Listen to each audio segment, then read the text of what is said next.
capital P. FanDuel's super sub. Just another reason to dig in with FanDuel. Let there be goals this summer on FanDuel. 21 plus and present in North Carolina. Gambling problem? Call 877-718-5543 or visit morethanagame.nc.gov. Congratulations to the 2026 Stanley Cup champion, Carolina Hurricanes. Congratulations, Canes, from Surfside Iced Tea and Vodka, proud partner of the Stanley Cup champions. I'm attorney Brian Ritchie. Big truck accidents can cause life-changing injuries, and life-changing injuries deserve life-changing money. I know big truck wrecks, and I know how to fight those big insurance companies. If you've been hurt by a big truck, contact us at ritchielaw.com. I'm on top of it. WCMC-FM HD1 Holly Springs. Chatfield to the far side, 4 seconds on the clock. Hey, what do you say? The 2026 Carolina Hurricanes are Stanley Cup champions. They surround the rookie, the winning goaltender, Brandon Bussey, along the end boards. The coaches, the training staff celebrating at the bench. And in 2006, it was a 7-game win over the Edmonton Oilers. And in 26, it's a 6-game win over the Vegas Golden Knights. Victoria, that celebration continued all the way to Glenwood South, downtown Raleigh last night. Yes, Trust me, did. It did. I don't know if everyone else saw the videos out there, but let's just say, good time. To quote you, Victoria, good times were had. Yes, by many. To quote Victoria Von Ecker, good times were had by many. Yeah. Honestly, there might be still people out there celebrating. Probably. Or passed out. Picking up where they left off. Yeah. Picking up right where they left off. Which, as much booze has been consumed since Sunday, I think the players are just going to kind of float into the parade on Saturday. Yes. They're just going to keep floating. I think a lot of us are. Yeah. I think a lot of us are. All right. That's Victoria Von Ecker. Dennis Cox is sitting in for Adam Gold this afternoon here on the Adam Gold Show. Again, Victoria producing the show as always.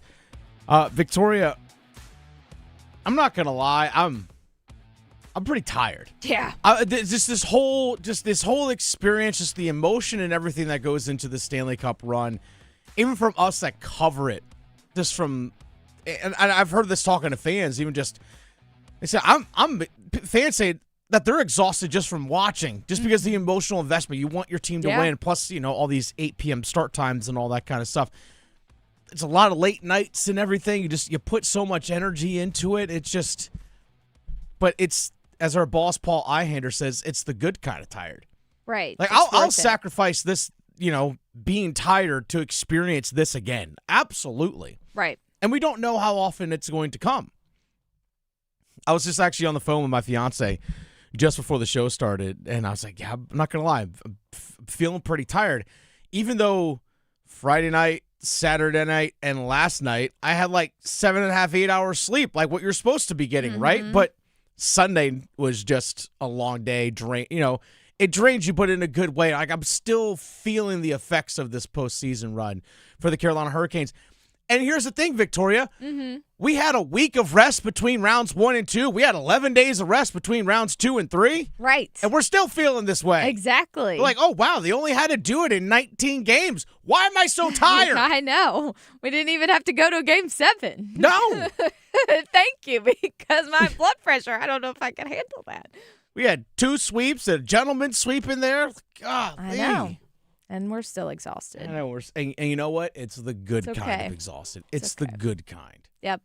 And we'll take it. My bank account now is going to be less because I know you're rocking a new shirt. Oh, yeah. Shout out. I still have not bought any Stanley Cup swag. I'm going to have to take a second mortgage out. No, Right? Start reselling some stuff. Yeah, I need to, that is on the to-do list. Start offering to cut some grass. I know. I don't know how much grass is there to be cut out right now. I need to start a GoFundMe or something. Let's get a GoFundMe for Victoria. All right, let's see if we can get her $50.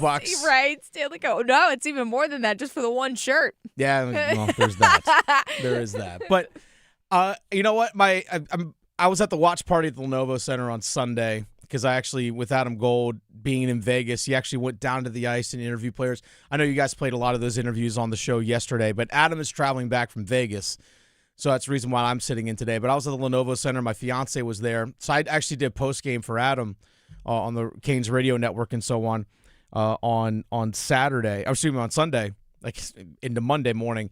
So my fiance was there. She actually went down into the team store at Lenovo. Yeah. They were already out of my size and shirt, an extra large. But she got me a hat. She got a shirt in her size. But Dick's Sporting Goods out here in Raleigh, one of the locations up in Triangle Town Center, was still open, selling merch. So she actually drove up to Triangle Town Center and got me 2 shirts while up there. I'm actually wearing a red one today. It says Sound the Siren, it says Stanley Cup Champs on it. There's the cup and the logo and all that kind of stuff. So I wore like the gray one that most people are wearing. I wore that yesterday, but That's so the shout out one. to my fiance. Gotta get You're that. awesome. To me, I feel like, yes, on some fiance. I feel like you gotta get that one. Yeah. The gray one. Like the solid Stanley Cup champ. We got it. Like Yeah, the one all the players were wearing. Absolutely. Yes. Like that has to, I mean, that's got to go into the mix. Yeah. That has to go into the mix. So I'm enjoying the heck out of it. And as we get things started, Victoria, let's go and get things started. By the way, if you want to be part of this conversation, go to 99.9 The Fan on YouTube. 99.9 The Fan in Raleigh is the flagship station for the Adam Gold Show. Just go ahead and search the Adam Gold Show or search 99.9 The Fan. Victoria, I know we can probably go ahead and put the Stanley Cup, the graphic back up here on the background because why not? Because why not? Gotta love it. So we'll put the Stanley Cup champ background up here because that's what we're talking about here still. And as Victoria, we were just talking about here about the moments that we got to experience together. And everyone has their own individual moment, celebrating with family, friends. Maybe you were on your couch. I've seen videos of people posting like silently screaming because the baby's asleep. Yeah. You know, that kind of thing. It's just everyone has like their special moment. So I was actually going through, I was thinking about this once they won the cup and just yesterday and even into today, because it was still kind of that, holy crap, the team won. There's still a little bit of that shock. Yeah. I'm like, oh my goodness, they actually did this thing. I know when Adam was asking me how I felt, I was like, I'm still numb. Like, yesterday was kind of like still numb. Like, it hadn't really sunk in, but it could have also been because I'm tired. But Exactly, there's that too. But now I think it is. I think it's starting to really sink in with a lot of people that, oh my gosh, the team that we root for won, because especially when they brought the cup back last night, they flew in yesterday, they landed at RDU about 6:30, 6:45, somewhere in that time range. And then they go into Glenwood South last night, downtown Raleigh, and they're just having a blast. People were just going nuts downtown. I actually went into downtown Raleigh yesterday, swung by the grocery store before heading home. And I was riding on my motorcycle. And I said, I know that a lot of these guys are going to go to that Glenwood South area. Let me see if they already just went straight there. It's about 7:45 yesterday. And I see on the sidewalk about like 50 people like in Canes attire. yeah. Waiting to get into like the bar that hadn't even opened yet that the Canes all went to last night. So anyway, I saw that yesterday riding. I was like, it's about to be a lit Monday night. Yes. It's about to be a lit Monday night. So I was thinking about all the fun moments here as we start get things going here on the Adam Gold Show. Dennis Cox in for Adam Gold this afternoon. Victoria Vonecker producing the show. What are some of our favorite moments from the Stanley Cup run by the Carolina Hurricanes? Just moments that we enjoyed. Everyone's going to have their own, which is great. I think everyone should have their own. But here are some of the things that stood out to me about this Carolina Hurricanes Cup run. Outside, again, the obvious is them actually hoisting the cup. Sure. Obviously, Rod tarps off in the locker room, cup overhead. So we're going everything outside of the actual cup being held in the players' hands or Rod's hands or everyone else. So the first thing that popped into my head was there were a lot of fun overtime winners. Probably because the Canes went 6-1 in overtimes. But the OT winners, 6 of them. And the cool part about the 6 OT winners, Victoria, was the fact that 6 different guys scored winners in overtime. Go right to Game 2 against Ottawa. Jordan Martinook getting the game winner after he missed on a penalty shot, after Mark Jankowski's goal was taken off the board. Yep. That was pretty awesome to see Jordan Martinook, who's the heart and soul, the heartbeat of the team, come through when it was needed in overtime. Double overtime. Go to the Philly series. Game 2, Taylor Hall gets the winner. The young man, Jackson Blake, gets the winner in overtime in game number 4 against Philadelphia. Go to the Eastern Conference Final. The Canes are down 1-0 in that series. First time they had lost all postseason. And Nikolai Ehlers in game 2 had a pair of goals, including, he was magical that game, including the game winner in overtime in game number 2. I was fortunate enough to be in Montreal for game number 3 up there at the Bell Center against the Canadiens in the Eastern Conference Final. The Andrei Svechnikov OT winner, where it was Svech stealing the puck, gets it to Jarvis, gets it back to Svech, who shoots it. Aho with the net front presence. They initially accredited it to Aho, but though actually didn't tip off of Aho, went off of someone else. All 3 of those guys factoring in that one. That made it 2-1 Carolina. And then you go to game 2 of the Cup final. Seth Jarvis scoring in overtime off a one-timer, completing a comeback where the team was down 2-0 with less than 10 minutes to play. So many people contributing in that regard. Let's not forget as well, like another guy that factored into a lot of these is Shane Gostisbehere with some of these goals. Yeah. So all those OT winners was the first thing. The next thing, Victoria, I kind of just alluded to it right there. It's the comebacks. Mm-hmm. The comebacks, especially the comebacks that took place in the Cup final itself. Especially the Cup final itself. Go to game 2. The team's down 2-0, less than 10 minutes to play.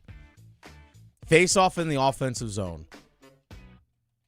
It's Logan Stankovven, it's Taylor Hall, it's Jackson Blake. That trio's out there on the ice. Logan Stankovven, who was lined up to take the faceoff, gets booted. So Taylor Hall comes in to take it. He loses the faceoff. Puck goes behind the net. And Logan Stankovven just hunts down Rasmus Andersson and just says, I'm taking this from you. Comes around the net. Backhander just puts it into the net on a wraparound. Gets a bounce and it goes in. That sparked the comeback. I said it the other day on Sunday night / Monday morning after the Canes had won the Cup. I said, I don't think that the Canes win the series without that Stankovven goal in game 2 that made it 2-1. That cut the deficit to 2-1 because that sparked the comeback. And Rob Brindamore even talked about it after the game that someone needed to make a play to get things going. Someone needed to make a play, and it was Stankovven that did. Then sure enough, you get Mark Jankowski scores a goal soon right after that. Then all of a sudden, wow, like we're in OT. Canes actually take a 3-2 lead. Mark Stone ties it. And then you get the Seth Jarvis winner. That comeback was awesome. And then Victoria, the very next game. Mm-hmm. Game number 3. They're down 4-0. Right. 4-0 going into the third period. 4-0. My fiance and I, we actually went and we weren't able to get to the watch party at Lenovo. So we went out to a sports bar. We were watching the game. We get there pregame. We enjoy appetizer, all that good stuff. The first period, okay, it's 0-0. Before you know, it's 4-0 Vegas. And it's the end of the second period. And we live from where we were watching the game, we live about 5 minutes away from where we were watching the game. So, hey, you know what? The dog's at home. Dog's been home by himself a little bit, a good chunk of the day today. Let's go walk the dog. We'll watch the rest of the game from home. So we get home, we take the dog out. He wants to go on a longer walk, so we take him on a longer walk. I have my phone in my pocket. I don't have any notifications or anything like that turned on. And I start getting text messages. I can feel my phone vibrating. Mm-hmm. But then we hear like a loud cheer. And it's like, oh, okay, I guess something good happened. We thought it was coming from someone's house that was watching the game. Like, oh, I guess the people are still watching. I guess, maybe the Canes scored. Now it's 4-1. Then we hear a louder cheer. And then about a minute later, we hear an even louder cheer. Like, it just kept getting louder and louder and louder. We're just walking through. We're about, as the crow flies from downtown Raleigh, about 2 miles. There was a crowd of people in the in the Smoky Hollow area of downtown Raleigh off P Street that were doing like watch party for game number 3 of the Cup final. We could hear them cheering from 2 miles away when they scored 3 goals in 39 seconds. We could hear a group of people outside cheering from literally 2 miles away. That's crazy. So that comeback, and then it's like, well, okay, something's going on here. So we get home, we have the game pause, we catch up. For, it's Svetch's scoring on a power play with the goalie pulled. I'm like, oh my God, we're in overtime. And Svetch is scoring. And Svetch scored. But oh my God, we're headed to OT. And it's just like this, it was so nerve-wracking. But that comeback, even though they lost, is going to be such a phenomenal memory for Canes fans. Because if you actually look, Victoria, from the start of the third period of Game 3 all the way through the rest of the Cup final, if my math is correct, the Canes outscored Vegas 16-6, starting in the third period of Game 3. Like that completely changed the series in my mind. Even though they lost, it changed the series as well. It changed the trajectory of that series. Canes don't win the Cup unless there's the comeback in Game 2, sparked by Stankovven. They darn sure aren't winning it if they're, again, I think Vegas in that game was mentally like, oh my God, we got away with that one. And I think Carolina's like, look, we can beat these guys. Yeah, we came back for that. So the comebacks. So the OT winners, the comebacks in the Cup final. Again, we're just sharing memories, fun moments as we sit back and reflect on this Cup run. One of my favorite things as well, Victoria. Mm-hmm. How about Stankovven, Hall, and Blake? Yeah. That trio? Mm-hmm. Absolutely outstanding, that group of guys. Jackson Blake, 20 points. 20 points. The youngest guy on the team. And he led them with 20 points in 19 games. Taylor Hall, 19 points in 19 games. Logan Stankovven led them in goals scored with 11. He had 16 points in 19 games.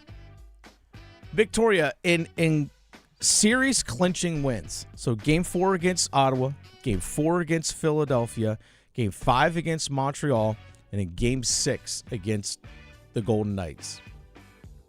Those 4 series clinching games, those guys combined for 22 points in those 4 games. It's just crazy. 22.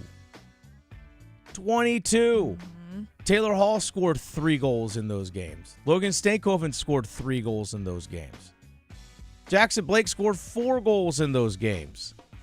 Growing up before our very eyes. I know. Along with the wily vet Taylor Hall. Yeah. Just that trio, what they did all postseason. Mm-hmm. No one stopped it. No. You saw it. Mm-hmm. I saw it. All the Canes fans saw it. The Canes themselves saw it. National media saw it. Other teams saw it. And no one could do anything about it. Mm-hmm. No one could do anything about it. That trio, phenomenal. Yeah. Absolutely awesome. Next thing, Victoria. Yes. All right, so we have all the OT winners. The comebacks, especially in the Cup final. But the comeback wins in the Cup final. Or just the comebacks. Because, again, they lost Game 3, but that comeback was special. Mm-hmm. Stankovven, Hall, and Blake, that line. You know the next thing that stood out to me? Keandre Miller sitting on the bench with his newborn son after they won the Eastern Conference final. It was so cute. Just the whole family aspect of this whole thing. Mm-hmm. Keandre Miller has a first-time dad, firstborn, has a son. A week later, Sean Walker has a daughter. Yep. And then on the night of the conference final championship, Chatfield's wife. He's adding to the tree. Yeah. They had their second. Mm-hmm. But seeing on the bench, seeing the video of it, of the conference final, and Keandre Miller just sitting there, holding his newborn. Mm-hmm. And you can see the tears in his eyes. He's like looking up, just looks down at his kid, and he looks up like, oh my goodness. Yeah. Just, it was such a special moment. Yeah. And it's not even a hockey play. It's not something that happened on the ice. But I think there's so many people, and we're going to get into this here in about 10, 12 minutes, about the family aspect of this team. we have had a chance and the opportunity and have been fortunate enough to see so many of these young Carolina Hurricanes players start their own families. Like, we all remember, at least a lot of us remember, when Sebastian Aho was like a 20-year-old rookie. A lot of us remember when Jacob Slavin was getting called up even before Rob Brindamore was the head coach. Now we're seeing guys like Keandre Miller become a first-time dad. We're seeing Sean Walker, first-time dad. Sebastian Aho has a young one. Eric Robinson has a young one. Jordan Martinook has brought another kid into the world. He and his wife. He has 3 now. So we're seeing like so much of these younger players that we saw grow up now starting their own families. And that family aspect of the Carolina Hurricanes is a real thing. Again, we're going to talk about this in 10 minutes. But I think it's one of the reasons why that so many fans connect with this team. Let me not forget as well, Shane Gostisbehere has had a kid basically in the last year or so. So many just young kids that were brought into this team, and part of this organization. And the fact that Rob Brindamore, the head coach, buys into it, and it means that you always hear the thing about players saying, Rod cares about you as a person first. Yeah. And I think that's what the players appreciate so much about him, because Rod demands a lot of them on the ice and off in terms of how they train, how they play. It's very demanding, and he wants the best for them. And I think that's what the players appreciate. He wants the best for them on the ice, and he wants the best for them off the ice. You know, it matters so much. Speaking of like family, you know how the women and girlfriends, the wags of the team, they all have these jackets. For people who don't know, they all have these like burgundy jackets that they wear. Yeah, I think games. Shane Gostisbehere's wife, I think, designed them. Yeah, right. They should have this for all the kids. The kids need to have their own little group and like grow. The kids need to have like overalls or something. Imagine. I mean, there's enough to call them a group. There's 3 of them. I know. So. Kids on the Stanley Cup run, and you know they're going to add to it. Like, now all this is done, there's going to be so many more Kane babies. I actually posted this on Sunday, and I'll say it right here. I said, I fully expect a spike in births in the state of North Carolina. Oh, yeah. In 9 months. Yeah. So we're talking about March next year, like some of the next 8.5, 9 months. Like that's March spring babies. See, look at you. I fully expect that. Expect a lot of Jordans to be named, a lot of Taylors, a lot of Logans, which, by the way, Logan. The big guy or girl. Big guy or girl. Either or. Big guy or girl. Or Jordan, too. Yeah, Jordan, that's what, Jordan, Taylor, Logan, guy or girl. Yep. Just saying. They all work. Works. They all. Taylor, it's another one. Yeah. Jordan, Taylor, Logan, all 3 of those work. I fully expect a lot of like dogs that are adopted to be, this is Stanky. Ehlers. Like, you know. He needs to add more, Trip. Yeah. You're going to get a lot of those as well. Adopt more of them. A lot of those. Yeah. Hey, this is my dog, Bussy. Right. That's what you're going to get as well. What a name. All right. The final thing here, again, just stuff that stood out during the playoff run. Here on the Adam Gold Show, Dennis Cox in for Adam Gold, Victoria Vonecker producing the show. The crowds of people watching were absolutely amazing. Whether it was people tailgating, which, again, Canes fans are known for. Then national media comes in again like, oh, my God, look at these Canes fans tailgating. Like, yeah, we know. Like, this is what we do. But guess what? It's part of what we are. It's part of who we are. And we're not afraid to show it. And we're going to go all out into it. So whether you're tailgating for a home game or you're tailgating for a road game, if you're in the arena for games themselves, if you're at watch parties at various locations across the area, the genuine joy from Canes fans was magical. Like I told this, like just the story that I told about my fiance and I walking our dog during Game 3 and hearing crowds from a couple miles away going absolutely nuts. Seeing at Red Hat Amphitheater, seeing people outside the Lenovo Center, inside the Lenovo Center, for when the games were being played in Vegas, Moore Square downtown, all these different places that have watch parties. It was so fun to see that communal aspect of sports full-fledged, like full 100% go right here in the state of North Carolina. Yeah. It was extremely awesome to see and awesome to witness and awesome to be a part of. I was in Lenovo for Game 6 when they clinched on Sunday for the watch party, and that place was as loud as if the game was being played right there on the ice in front of you. Yeah. And then people outside going absolutely nuts. It was genuinely a special thing to see with Canes fans. Running around in downtown Raleigh, whatever it was, even just people at home. Just sharing that experience together. I actually had a listener, his name was Jake, stop me before walking into the Lenovo Center on Sunday for the watch party. And he said, he actually recalled, because I told that story previously about my fiance and I. He's like, that was pretty cool that you guys got to experience that. That must have been really fun. I was like, yeah, but that's the fun thing that's something that my fiance and I can always talk about, right? Sure. And that's something that we get to share. But you listening at home might have that with a parent or with your kid or with a spouse or with a friend. You have that too. You're always going to have that memory. And that's something that's always going to stick with us. Hey, where were you when we watched the game? Oh, man, remember being at home? Like, we put the kid to bed because, we got a 2-year-old, let's say, and you put the kid to bed, and you're on the couch, you're in the living room, like, silently screaming like you and your spouse. Maybe that's your moment. But the crowds and the Canes fans, y'all were great.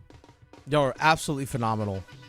And kudos to every single one of you. I know a lot of y'all are tired, just like I am still, and that's okay. Yeah. Because guess what?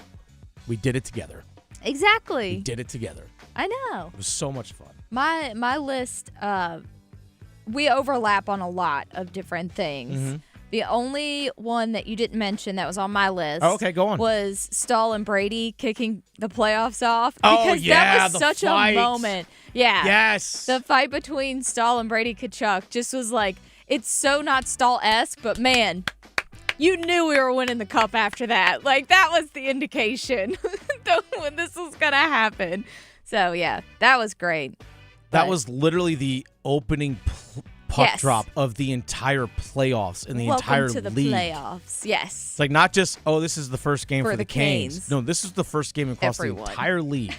Yeah, all the people. So, yeah. So awesome. It was great. Absolutely great. That's Victoria Vodenecker. Dennis Cox in here on the Adam Gold Show, sitting in for Adam today. He's traveling back from Vegas. Oh, you know what? And speaking of hockey, too. Go on. Kind of sort of breaking news. Torts is not coming back to Vegas. Oh. So we'll have to ship his clothes to not Vegas. Maybe he'll. Yeah, he probably needs those. Yeah. Maybe they could sell them. They could send him the money. Right? Maybe not. We'll see. So, of course he's not. Torts not going to Vegas again. I'll save this for the other side about someone suggesting what Vegas should do with their head coach and actually involving the Carolina Hurricanes. Yeah. Oh. But I also want to get into what's that? They're not taking Rod. He's staying Some people here. are floating that idea, Victoria. Rude. Exactly. But one thing about this Canes team and this organization that they emphasize that has permeated through the fan base that really makes the connection so special. Next on the Adam Gold Show.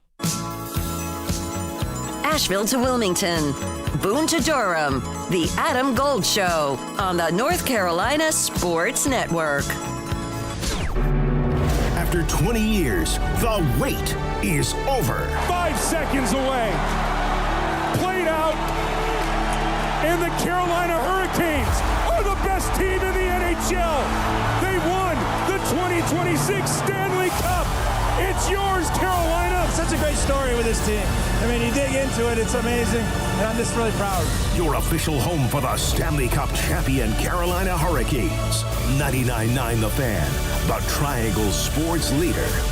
Hey, it's Adam Gold from my friends at FanDuel, America's #1 sports book. It is the biggest stage in the world, the most popular sporting event on the planet. Billions of people, not hundreds of millions, billions of people. And FanDuel changing the game because sometimes your player gets subbed off and your bet goes with them, but not with FanDuel. If your guy, let's just say he's a striker that plays in the Saudi Pro League, he gets subbed off and they bring on a winger who plays in the Premier League, you get that guy instead of the guy who went back home maybe to Saudi Arabia. I don't know. FanDuel.com/local. FanDuel.com/local. That's FanDuel.com/local. Come on. It's the biggest sporting event on earth. FanDuel. 21 and over and present in North Carolina. Gambling problem? Call 877-718-5543 or visit morethanagame.nc.gov. To 15-year-old Harper, buying an $80 vintage rock t-shirt is a great investment. To Harper's mom, this logic has a few holes in it. So she helped Harper open a Wells Fargo Clear Access banking account. With no overdraft fees and tools to track spending, Harper's learning, one heavy metal tee at a time. However you make money work, Wells Fargo can work with that. Terms apply. Visit wellsfargo.com/deposit disclosures for fees and details. A bull riding contest. I'm signing up. You've never ridden a bull. No, but I won playing a new Bucks Loaded Edition scratch-off, and I'm on a roll. But they're loaded with $50, $100, and $200 prizes. Oh, I'm riding the Widowmaker. Go for the win with new Bucks Loaded Edition scratch-offs and digital instants from the North Carolina Education Lottery. Must be 18 to play. Approximate overall odds to win range from 1 in 3.72 to 4.75. Problem Gambling Helpline 877-718-5543. It's bow time. Ordering Bojangles Bow Bites is the easiest choice you'll make today. The bite-sized hand-breaded chicken is fried to crispy perfection, making it perfect for sharing, snacking, or when you're on the go. Just don't call it a nugget. The only hard part is choosing from our 6 dipping sauces. We've got a sauce for every kind of craving, from our creamy house-made ranch to our sweet and spicy peach honey pepper sauce. It all depends on what kind of mood you're in. Head to your nearest Bojangles today and discover the dippable, shareable, and craveable Bow Bites. It's bow time. There's no time like bow time. Time to head on over to Bojangles to try Bojangles' new Bow Bites. Bite-sized, hand-breaded chicken fried to crispy perfection. On the go, they're perfect for snacking or sharing. Dipped in your favorite sauce like creamy house-made ranch or peach honey pepper, they're the perfect way to satisfy your craving for flavor and value. Try Bojangles' new Bow Bites. It's an easy choice to make when it's bow time. Okay, I have to tell you, I was just looking on eBay where I go for all kinds of things I love, and there it was. That hologram trading card. One of the rarest, the last one I needed for my set. Shiny like the designer handbag of my dreams. One of a kind. eBay had it, and now everyone's asking, ooh, where'd you get your windshield wipers? eBay has all the parts that fit my car. No more annoying, just beautiful. Millions of finds, each with a story. eBay. Things people love. Gold. Gold. Person in front of me in line had a box of wine. Oh, yeah. I feel that person. If you are buying boxed wine on a Friday, that thing is open right now. In the car. Yeah. I don't even need it to cool down. She jammed a big straw right through the top of the box in the car. Went to the gas station to get a cup of ice. Like, they don't even care. The Adam Gold Show.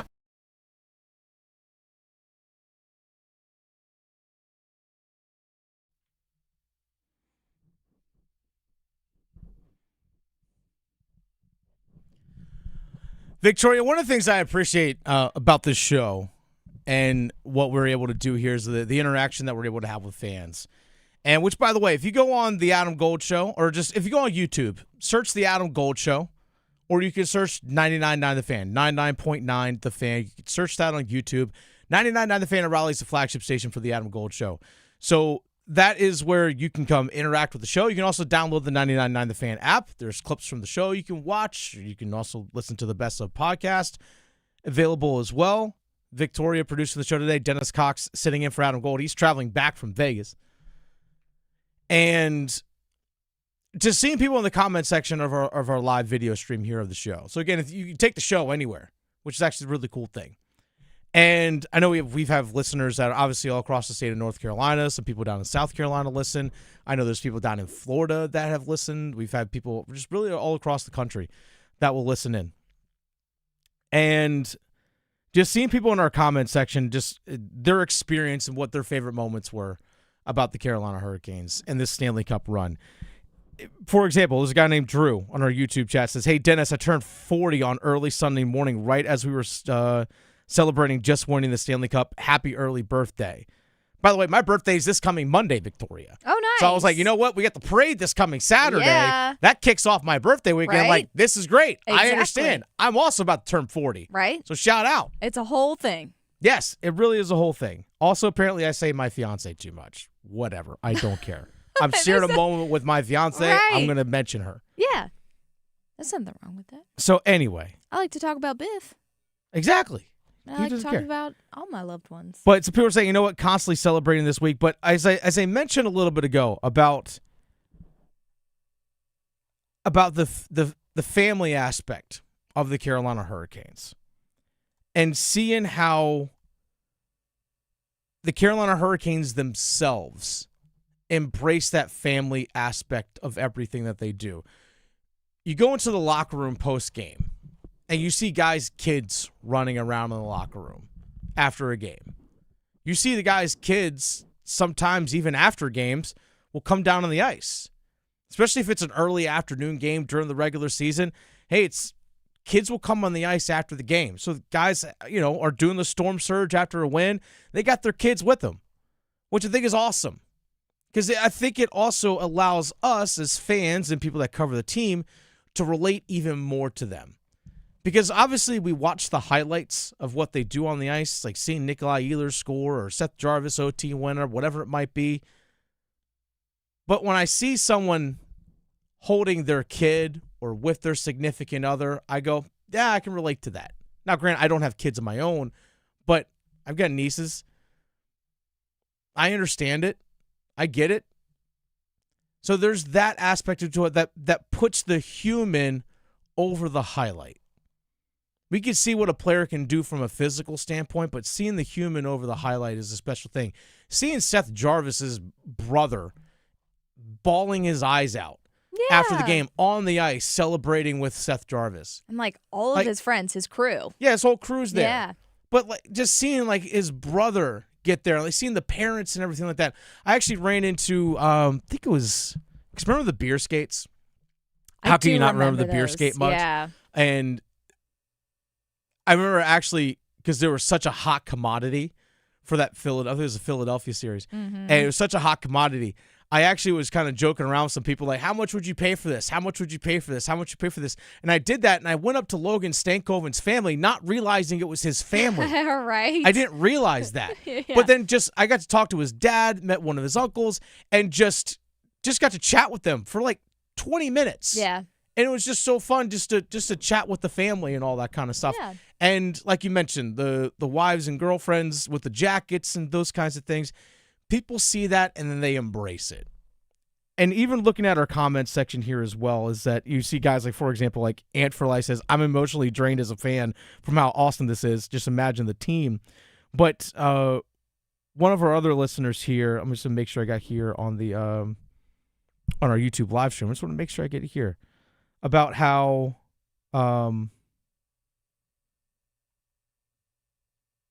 make sure I was sort of make sure I didn't miss it. My apologies. This is terrible radio. But one person said that. I do love the people pointing out PK eating crow. Yeah, well, there's that was too. Great. There's a lot of that for sure. But someone how mentioned about how once Nikolai Ehlers scored the empty netter in game number 6. About how his daughter just started bawling her eyes out. She's 10 years old. Started bawling her eyes out knowing that the team was going to win. Yeah. And that's the shared aspect of this whole thing. You want to speak about family. Nikolai Ehlers had one of his best games. And he talked about how his dad was in attendance in the playoffs. I think it was the game. I can't remember if it was a game against Ottawa or a game against Montreal, but he talked about how his dad was there. And I think it was the game against Montreal where he had the 2 goals and he had the overtime winner. I talked about how his dad was in there and he wanted to do it for his dad. And then he even talked about as well when the moment he scored the empty netter in game number 6 of the Cup final, how he turned towards the boards to celebrate, and that was the first time he actually saw his family up in the stands. So he kind of stops and points up at them because he saw them in the stands after he scored. That's a real connection that everyone can feel. And that family aspect is what binds this team together, not only with their fan base, but within that locker room as well. Victoria, there were, of the 24 guys on the roster, 19 of them were at some point last postseason played in a Canes uniform at some point last postseason. 19 of the 24 guys that were on the ice celebrating the Cup played in the playoffs at some point last year with the team. you heard even guys go to media day. I heard Jackson Blake talk about how this team was even more connected this year than it was last year. Again, last year, because you had a bunch of new guys that came into the locker room last year. Sean Walker last year was the first-year player. Eric Robinson, William Carrier, Mark Jankowski, Logan Stankovven. There's a lot of new guys that were in that room last year. Nikishin just stepped off a plane when the playoffs started. Yeah. But this year, the only new guys were Nick Delorier came in during the season. Brandon Busty was a waiver wire claim right at the beginning of the season. And then it's Nikolai Ehlers, it's Keandre Miller, and it's Mike Riley. That's it. That's it. But that group was so tight. It was so special. And I'm really happy that all Canes fans out there got to enjoy it as well. And also, how fun was it as well watching on the podium after the game, after winning the Conn Smythe, you see Jordan Stahl up there at the podium answering questions, and he has his 3 kids sitting right there next to him. Right. Which, by the way, when he won the Cup 17 years ago, in 2009 with the Pittsburgh Penguins, those kids weren't around. No, not at all. They weren't around. They weren't. So for him, I'm sure that's got to be even more special. You see his brothers coming out on the ice and celebrating with them. I know Eric's won a cup before. Jordan obviously had won one himself already, but now they all got to share it together. It's a lot of fun. It's a lot of fun. It's the Adam Gold Show. Dennis Cox in for Adam Gold this afternoon. Victoria, Seth Jarvis, that game winner in overtime in game number 2, was off a one-timer. We tee up our own one-timers next. Still arguing whether hockey or golf has the tougher dress code? The Adam Gold Show on the North Carolina Sports Network. As public power customers, we experience fewer outages and faster restoration than customers of other electric providers. But the benefits of having a locally owned electric system go far beyond unbeaten reliability. Our local public power employees support our community, providing electric hookups for events, installing and maintaining ballpark lights, holiday lights, traffic lights, street lights, and more. Local people working together to meet local needs. That's the value of public power. Learn more at electricities.com. Carolina Complete Health, from neighborhoods in Charlotte to families in Greensboro, Raleigh, and Durham, all the way to Asheville and Wilmington, and everything in between. We are here for communities across North Carolina, connecting you to the care and support you need. We are here to make healthcare easier to access and understand. We are here to bridge the gap, because your health matters. Your community matters. You matter. We are here for your health. Visit hereforyourhealthnc.com. Did you know Medicare fraud is costing us $68 billion a year? The NC Department of Insurance Senior Medical Patrol Program's goal is to reduce Medicare fraud, waste, and abuse. If you suspect any billing or Medicare fraud issues, we're here to help. Contact SMP today at ncshiip.com or call toll-free at 855-408-1212. Project supported by grants from the Administration for Community Living. Contents do not necessarily represent official views of, nor an endorsement by ACL, HHS, or the U.S. government. Hey, it's Adam Gold from my friends at FanDuel, America's #1 sports book. It is the biggest stage in the world, the most popular sporting event on the planet. Billions of people, not hundreds of millions, billions of people. And FanDuel changing the game, because sometimes your player gets subbed off and your bet goes with them, but not with FanDuel. If your guy, let's just say he's a striker that plays in the Saudi Pro League, he gets subbed off and they bring on a winger who plays in the Premier League, you get that guy instead of the guy who went back home, maybe to Saudi Arabia. I don't know. FanDuel.com/local. FanDuel.com/local. That's FanDuel.com/local. Come on. It's the biggest sporting event on earth. FanDuel. 21 and over and present in North Carolina. Gambling problem? Call 877-718-5543 or visit morethanagame.nc.gov. No matter your struggle, you are not alone. The 988 Suicide and Crisis Lifeline is free, private, and always available. If you feel lonely, isolated, anxious, or overwhelmed, help is here all day and night. Call, text, or chat 988 without cost, without judgment, and without waiting for an appointment. You'll get support that can make a difference. Brought to you by the North Carolina Department of Health and Human Services. If you want the nation's best auto insurer, Look no further than North Carolina Farm Bureau Insurance. Rated #1 in Crash Network's Insurer Report Card 7 years in a row, we're the only insurer in the nation to receive an A+ rating from auto body shops. Our philosophy is simple: be fair, be quick, be the best. North Carolina Farm Bureau Insurance. Helping you is what we do best. Have you ever considered a career as a public power line worker? Line workers in public power communities keep the electricity flowing to families and businesses. As a public power line worker, you're part of a team that builds and maintains a locally owned and operated electric system. You can work close to home, grow your career, and support your local community by providing safe, reliable, and sustainable electricity. Learn more about public power and careers in public power at electricities.com. We are the National Park Foundation, and together with your support, we are building a bold future where national parks are vibrant, protected, and welcoming. Learn more at nationalparks.org/foundation. This is Adam Gold. Well, if I'm watching the Panthers game and it's going real bad, many times it does. I punish them by not watching I'm them. a disappointed mother. Yeah. Like, what are you doing? So, yeah, I realize it's not going to change the game, but it makes me feel better. And, There were other factors at play there, but for the most part, I punish them. I will not watch you. The Adam Gold Show.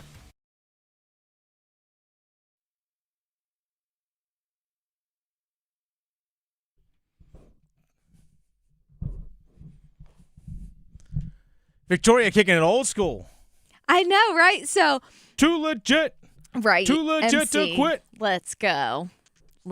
Yeah, no, I'm actually. Can't deny it. This week, there's like a whole winners champion playlist. Okay. So you might hear all different kinds of songs about winning. I like this. Yeah. Right? Who doesn't like MC? I like it. I'm for it. Right? I am for it.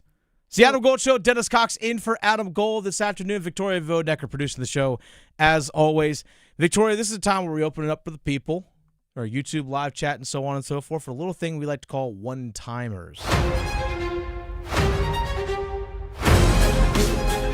Okay, let's see here. So, kicking off today's one-timers, we have William.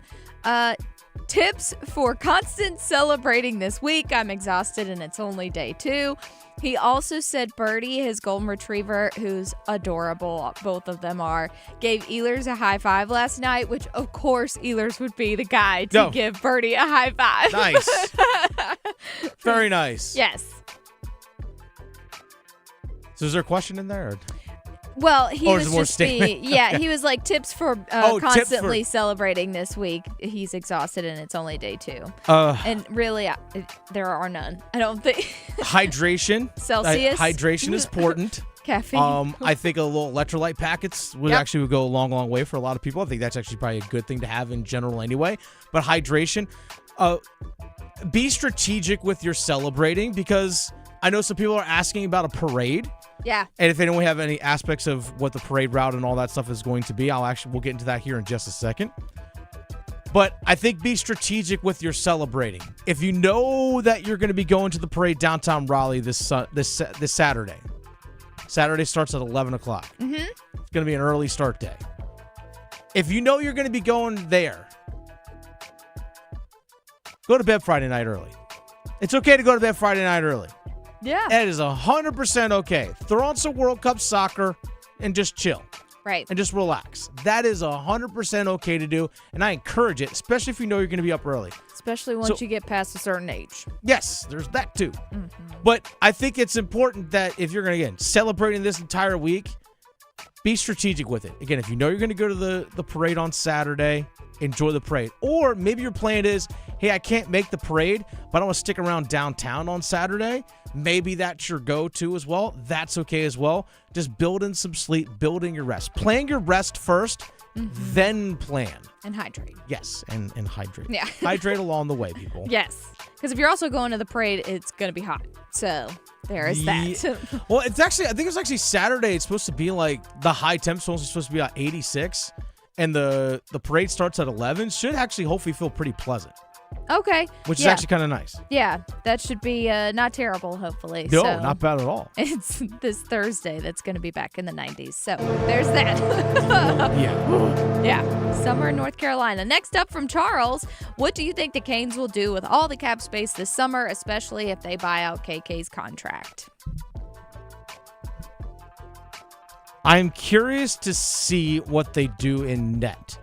Because, yeah, Brandon Bussey's locked up on a 3-year contract at $1.9 million. That kicks in starting July 1st. So you know he's not going anywhere. Nor should he. I think the move that they could possibly make is if they do want to go after a goaltender. Now, the big free agent goaltender that's out there is Sergei Bobrovsky, who's going to be expensive. And I think Florida wants to keep him. But I'm also surprised we haven't seen anything from Florida yet in that regard. I think Florida wants to keep him. But the question is, what's the term length on that contract? My guess is Sergei Bobrovsky probably wants 3 years. Maybe a 4th. I don't think Carolina is willing to go that long on a contract with Bobrovsky. If he wants to do 2, I'm all in. I'm all in. Yeah. Imagine Bobrovsky and Bussey as my 1-2. People say, well, he didn't have that good of a year this last year. Well, yeah, because the Florida Panthers were all beat up this season. Yeah. Matthew Tkachuk missed a bunch of time. Alexander Barkov missed the entire season. Brad Marchand missed a bunch of time. Like, that team was just beat up. It was just beat up. So he didn't have a great play in front of him taking place. He's still a great goaltender. Mm-hmm. Maybe that's the move. I want to see what happens with some of the players in terms of Jordan Staal has 1 year left on his deal. I think Staal probably plays next season. The last year of his contract is kind of like his victory lap after all this. Yeah. But from outside perspective, objectively looking in, if Jordan Staal were to sit there and go, I'm going out on the mountaintop, and says that's it, perfectly justifiable for him to do that. So I don't know if they try and make another move to get another big name forward. There are a lot of things that they can do, Eric Tulsky can do, because there are some other guys in the pipeline, Victoria. People are anxious to see what Bradley Nadeau could do at the NHL level. Yeah. People are anxious to see that. Well, there's no spot for him. Now, Kotkaniemi, I'm assuming, is going to be gone. I'm not going to sit here and say definitive. I'm about 99.9% sure that Jesperi Kotkaniemi is not going to be a Carolina Hurricane next year. But I still have 12 forwards under contract. I still have 6 defensemen under contract. Part of that cap space as well, Victoria, also factors in what you're going to do in terms of Alexander Nikishin and the contract extension for him. Do you do a short-term bridge deal? Do you try and sign him long-term? That has a factor into the equation as well, but there really isn't a spot for some of these young guys right now. And you just won a Stanley Cup without making a move? Right. Like, of the 24 guys that were skating on the ice to celebrate the Stanley Cup, 23 of them were on the roster at the beginning of the season. Mm-hmm. You know, that's one thing that you could add on the list of, like, things we liked from this past season. Not having to hear people say, oh, well, they should have done more at the trade deadline. Nope. Didn't need to. Didn't need to. Didn't need to. Didn't need Nazem Kadri. Didn't need Vincent Trocheck. Didn't need Robert Thomas. Yep. Didn't need it. Yep. Didn't need it. All right, Victoria, what's next? We'll get into a little bit more of that, what potential roster stuff can happen a little bit later on in the show, but I don't know. I'm just celebrating right now. Right? I know. Live in the moment. Let's see this one next from, I think, Tangy Lucky or Tangy Lucky. Who knows? Them too. Both of them. Right, either or. Does Freddie get another contract with the Canes? I don't think so. Yeah, I don't think so either. I don't think so. I think the 1-year deal that he signed with the team was, this is the chance. This is your shot. I'm generally not in the favor of, hey, let's sign a guy to a contract as a reward. Because his contract this season, because of his age, he's in the NHL. If you're age 35 or older, You can actually build in incentives into contracts in terms of you play X number of games. Here's a pay bump. If you play in a certain number of postseason games, here's a pay bump, those kinds of things. So for the simple fact of the amount of games that he played in during the regular season, that they got to the Eastern Conference Final, and how many games he played in during the playoffs, he got an additional, I think, $750,000 or something like that. There's a good chunk of change that Freddie Anderson made. He hit quite a few benchmarks. And the fact that they only signed him to a 1-year deal to start the season, to me, indicates that this is the last ride. This is the last ride. Now, Freddie could certainly still keep playing for a team, but I don't put him as a number one. And you still have Kochetkov on your roster as well, who has 1 year left on his deal at just $2 million. I don't see it happening. I just don't. Now, if we hear an announcement of, hey, Frederick Anderson's back on a 1-year deal, incentive laden and all that kind of stuff, it wouldn't surprise me. But at the same time, I think this team needs to start looking at who's going to be the partner with Bussy long-term going forward. Maybe it is Kochetkov. Again, we didn't see really Kochetkov play much this season because of his hip injury. Yeah. So we just don't know. But I think Freddie Anderson's time is done in a Canes uniform, and that's okay. What a way to go out for him. The Canes don't win a cup without Freddie Anderson. No. They just don't. That's why Stahl gave it to him. He won 13 of the 16 playoff games, folks. He was outstanding. More of the Carolina Hurricanes. We're still celebrating this cup win. Next on the Adam Gold Show. Questioning goalie interference calls since day one. The Adam Gold Show on the North Carolina Sports Network. Adam Gold here from my friend Gordon Miller, Miller Lending, Kildare Farm Road in Cary. You want to know about the gold standard of mortgage companies. You want to know about the champagne of mortgage companies. That's right. It is Miller Lending, Kildare Farm Road in Cary. Since 1996, Gordon Miller invented the no closing cost mortgage back in 1987, brought it to the Triangle. Almost a decade later, and your neighbors, me, have been celebrating no closing cost mortgages ever since. I am an 11-time customer with Miller Lending, have never paid a dime in closing cost, have saved about $50,000. That's right, $50,000 the bank doesn't get. I keep it. It's my money. And I've lowered my monthly payment every time. That's right. Every time I have refinanced, I have lowered my monthly payment. The last time I did it, I lowered it by over $300 a month. MillerLending.com. That's right, Miller Lending, an equal housing lender, NMLS ID 250-2146. Don't miss Chatley Marine's big summer sales event, June 17th through the 20th. Best prices of the year. Over 200 boats in stock. Pontoons, deck boats, center consoles, Yamaha boats, and Yamaha wave runners. On-water demos, special financing, interest rates as low as 2.49% on Yamaha boats. Extended hours Wednesday through Friday till 7, Saturday till 3. See us before you buy at Chatley Marine's big summer sales event in Sanford, featuring Yamaha boats and Yamaha wave runners. We will save you money.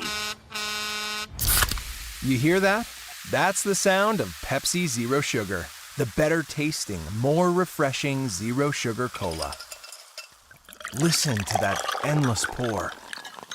If it sounds this good, just imagine how it tastes. So good. Pepsi Zero Sugar. Let your taste decide. Stop by Handy Hugo's for great deals on your favorite Pepsi products. Head to Handy Hugo's today. Squirrels, nail pops, even bullet holes. This is Holly from Roofworks, and those are some of the main things we see that cause roof leaks. It's never a bad idea to stick your head in the attic periodically and check sheetrock on the ceiling and walls. Finding problems early can save you hundreds to thousands of dollars. Roofworks wants to help you stay ahead of the game with preventative maintenance for your home or business. At Roofworks, we don't want to be the biggest, we just want to be the best. Roofworks.com. That's roof, WERKS.com. Hey, what do you say? John Forsland here for my friends at Buffalo Brothers. My favorite place to go in the Triangle for the best wings on the planet. How about this special? Every Monday, half-priced wings all day. Dine-in only. Now that's a deal, baby. Everything on the menu is amazing. Pizza, apps, and always great drink specials. Visit any of their 5 Triangle locations and their pet-friendly patio, too. Online, buffbrothers.com. Aw, man, now I want wings. HIV is not a crime, or it shouldn't be. It's time for the laws to catch up to science. Join the Elizabeth Taylor AIDS Foundation to modernize outdated HIV criminalization laws. Go to etaf.org. Campaign funded through the support of Gilead Sciences Incorporated. Meet Matthew Preston. Inside his apartment, everything he holds dear is protected by Progressive's renter's insurance, like his laptop and a surprisingly valuable collection of baseball bobbleheads. Outside his apartment, his laptop is still protected, as are his bobbleheads, which he carries around with him for reasons no one knows. Renters, the limits of protection aren't just the four walls of your home. When you're in Progressive's Protection Zone, get a quote at Progressive.com. Progressive Casualty Insurance Company, affiliates, and third-party insurers. I'm attorney Brian Ritchie. Workers' comp can be tricky, but my law firm will be on top of all the complicated paperwork and sneaky deadlines so that all of your I's are dotted and T's are crossed. If you've been hurt on the job, I'm on top of it. Contact us at ritchielaw.com. Broadcasting live from the Eagle Leasing Storage Studio. WCMC HD1 Holly Springs. 99.9 The Fan. The Canes light the lamp here. I mean, I'm so proud of him. Proud that he was able to do that in front of the whole hockey world. And everyone got to see now what I've known forever, what kind of player he is, but a leader. You know, we're not hosting that without him. It's just not even close. But I'm glad for him, because I've seen this guy grind it out for 14 years and never waver. Doesn't always work out, as we know, but it's nice to see the good guys get one. Survey says one more for the good guys. Yes. Love it. I'm still riding a high from Sunday. Yes. And just this whole postseason, I'm still riding a high from that. Absolutely. And you know what? As we all should. And you know what? As we all should. I think the whole country probably is, because as we've learned, yeah, it's Vegas against everyone. Everyone loves the Canes. Darn right. So during the playoff series, if you went to a Canes game, you saw on the Jumbotron. Everyone hates Vegas. Everyone hates Vegas, but yeah, they were rooting for us. So we're celebrating. Right. We are still celebrating. I got my Canes championship merch on. Right. My second shirt that I have. I'm saving for it still. We're starting a GoFundMe for Victoria. Exactly. To get some Canes merch. I had to buy a lot of Cheez-Its to help us get through this, so now I need to recoup so I can, Actually, you know what I have on the way, Victoria? Yeah. To celebrate this Cup win? Yes. I said it. By the way, it's the Adam Gold Show. Dennis Cox in for Adam Gold. Victoria Vodnecker producing the show, as always. Adam's on his way back from Vegas. I'm sure he's, sleeping it off on a plane right now. Yeah. But I said it game one of the season. 99.9 The Fan in Raleigh, which is the flagship station for the Adam Gold Show. I produce the afternoon show normally with Tim Donnelly. He and I were actually out in the plaza outside Lenovo Center back in October 2025 at the very beginning of the season for game one of the regular season for the Carolina Hurricanes. Game one. And I said, because their mantra this year was Carolina culture, right? Yeah. Culture of the team. I said it. I said it on air. There's video of this. There's a tweet that was posted in October as well that I said, if the Canes win the Cup, I'm getting a Canes tattoo. Yeah. And I'll probably find like Carolina culture, probably somewhere to put it in. I'll get the team. Mm-hmm. I'll get the tattoo. Yeah. There are receipts. Yeah. I have a tattoo to get, Victoria. Oh, yeah. I have a Canes tattoo in which I'm going to get. Well, there's someone I follow on Twitter who has made a whole bunch of waves. I think he even sounded the siren one of the days. Oh, yeah, not Dave Canales. Not Dave Canales. Not Dave Canales on Twitter. Yes, exactly. We actually had him on. We talked to him and everything like that. One of the tattoos he done gets done by the same guy that's done all four of them. Yeah, up in my neck of the woods. Yes, up in Youngsville. Yeah. Shout out to Greg up there at Bad Funko. But yes, I've already been in talks with my guy to get this thing done. But I know the guy you're talking about, the viral tattoo guy, not Dave Canales. Yep. He's getting the cup put cup behind now. his Strut and Stormy and the Cane Storm logo. I know he's going to get a cup and all that kind of stuff done. So I don't know if it was I'm assuming it was like an AI imagery type thing of all of it put together. Because for people who don't know, one side is the flags, one side is Strut and Stormy, and he's going to get the, cup behind it. And it looks really awesome. At least the picture I've seen of like what it might turn out looks really sweet. It really does. He and I actually made a deal that if the Carolina Panthers win the Super Bowl this upcoming season, your girl might get one. he and I are going to get Panthers tattooed together as well. I'm telling you right now, I don't have any on me yet, but if my Panthers win right after my Canes won, I'm doing it. I'm getting one of each. So let's do it. If the Panthers win the Super Bowl this next season, your girl is getting tatted up with both teams. You heard it right here on Tuesday, June 16th, 2026. If the Carolina Panthers win the Stanley Cup, if the Carolina Panthers win the Super Bowl, win the Lombardi, Victoria Vodnecker's getting a tattoo. I've said it already as well. I'm getting a Panther tattoo to go along with the Canes tattoo that I am getting. Lock it in. Lock it in. We have receipts, people. It's on video. It's on audio. It is out there for the people to know. No take back. Locked in. Yep. Locked in. I'll do it. Don't tempt me with a championship. Don't tempt me with a title. Let's go. So again, we're still feeling the good vibes of the celebration of this Stanley Cup win. And actually, let's take two here. Let's have a little second start here. As we take two.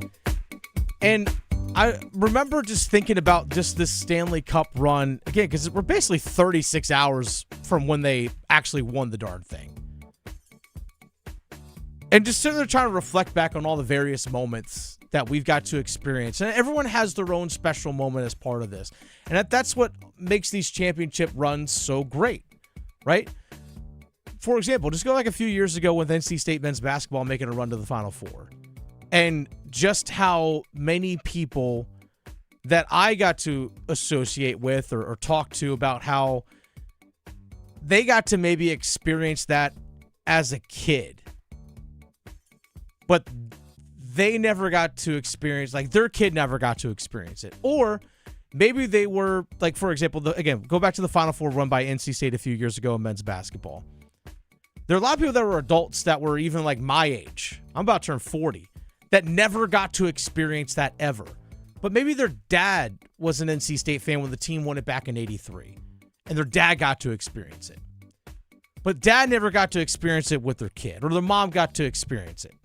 But never got to experience it with their kid. So now you have like this generational thing of multiple generations getting to experience it. I actually was talking to one family where there was a husband-wife couple that were older in their 60s that got to experience the national championship in 1983 for NC State. They had kids. Their kids never got to experience it, and now they have grandkids as well. So now you're talking to three generations that got to experience it together. The Final Four run. Now, granted, NC State didn't win the thing, but you understand my point, is that now multiple generations got to share in a moment together. And I think that's something that we're seeing with a lot of Canes fans now, is that a lot of people maybe weren't here in 2006. I wasn't here in 2006. I was in college. But before I started actually covering the team, I was sitting up there in Section 333 back in 2016, 2017, before all this run started. Yeah. I was sitting up there in Section 333. That's when they first started doing like the little 10-game partial season ticket plan. I was doing that. Yeah. Because I wanted to buy it, because I love hockey. I got to play it growing up. I still get to play today. And I wanted to buy into the team. I'm not going to lie. Weren't many people in the stands. No. It was difficult. But I also, one of the reasons why I went is because I just wanted to enjoy games. I love going to live games. Yeah. I love hockey. So I was buying into the team even though they were one of the worst teams in the league. Yeah, and I can say as a native, a North Carolina native who's been here to see the like roller coaster, there was definitely a dip. Oh yeah, for sure. There was a crater in this. But talking to people that got to experience it in 2006, and people that live here that got to experience it in 2006, when maybe let's say they were 25 years old back in that time. Now they're 45 years old, and they have a kid that's 12. and they get to see their kid experience that. Again, there's that communal aspect of all of this. That's the fun thing and beautiful thing about this Cup run. That's going to be so memorable for a lot of people.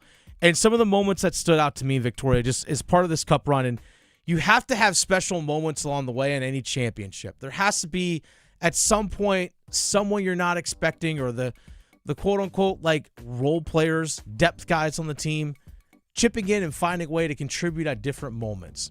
Like, for example, Jordan Martinook, who we all probably acknowledge as the heart and soul of the Canes team in that locker room, scoring that winner in double overtime in Game 2 against the Ottawa Senators.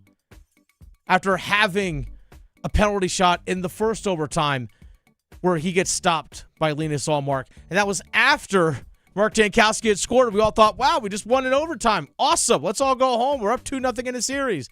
Nope, goal comes off the board. Wait, now we have a penalty shot. Then we got, oh man, we missed on the penalty shot. Now we got to go into the second overtime. And then Jordan Martinook wins it.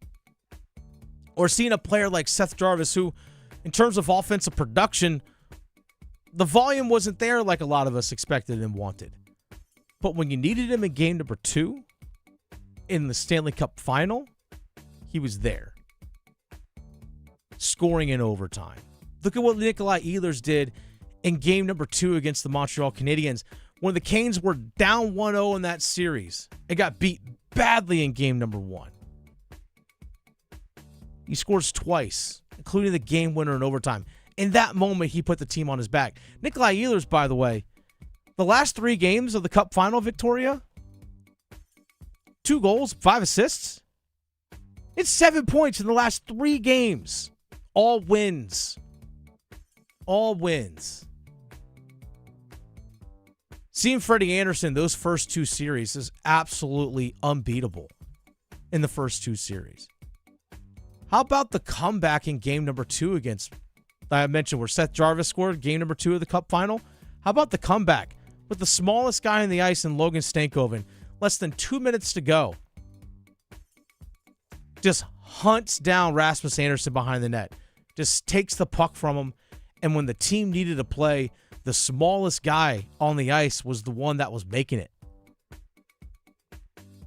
Then how about Mark Jankowski, the 4th-line center, tying the game on an absolute bar-down rip when William Carrier is laying on his back, getting hauled down to the ice, and he's still able to get the puck over to Mark Jankowski, who rips that shot bar down past Carter Hart. How about Jordan Staal scoring in 5 straight games to start the Stanley Cup final? 6 goals in those 5 games. Him like falling down because he blows a tire, falling down, gets just enough of a backhander to flip it over the glove of Carter Hart, and he's laying on the ice face down, fist pump, like just screaming into the ice. That was such a superhero moment. It was. There's so many iconic just images and moments throughout this entire Cup run. Even the moment of seeing Keandre Miller sitting on the bench after the Canes won the Eastern Conference Final. They won the Prince of Wales Trophy, and he is holding his young son, the littlest little baby, still warm out the oven. Yep. And he's sitting on the bench by himself, and he's holding his child, and you can see the happy tears in his eyes. Just those kinds of things. Those moments always stick out to us. Mm-hmm. And it's a special thing. I'm sure there's plenty of dads out there right now, and even moms, I'm going to include moms as well, that are sharing this experience with their kid and saw Keandre Miller sitting there holding their child, and just the happiness you could see in his eyes. I remember it was after the Philadelphia series. I went into the locker room. It was after practice. This was right after Sean Walker just had his first child as well. It was literally like a week after. How about that story? We'll get into that in a sec. But go into the locker room. It was right after the Philadelphia series. The Canes didn't know who they were going to play in the Eastern Conference Finals, when they had their 11 days off. And I go up to Keandre and I say, hey, man, just want to tell you congratulations. And shook his hand, and he looked up, eyes wide, bright, smiling from ear to ear, man. Right. Hey, thanks, man. Yeah. You can tell he was proud dad. A proud dad, but it was such a happy time of his life. Yeah. It's like, man, you're a new dad. You're playing the best hockey of your career. Your team's as successful as any time is in his career, going now to a cup final. And now he wins the darn thing. Like, I can only imagine like what he like the last month has been like for him. Yeah, a dream. And then, gosh, Sean Walker, you want to talk about a magical day?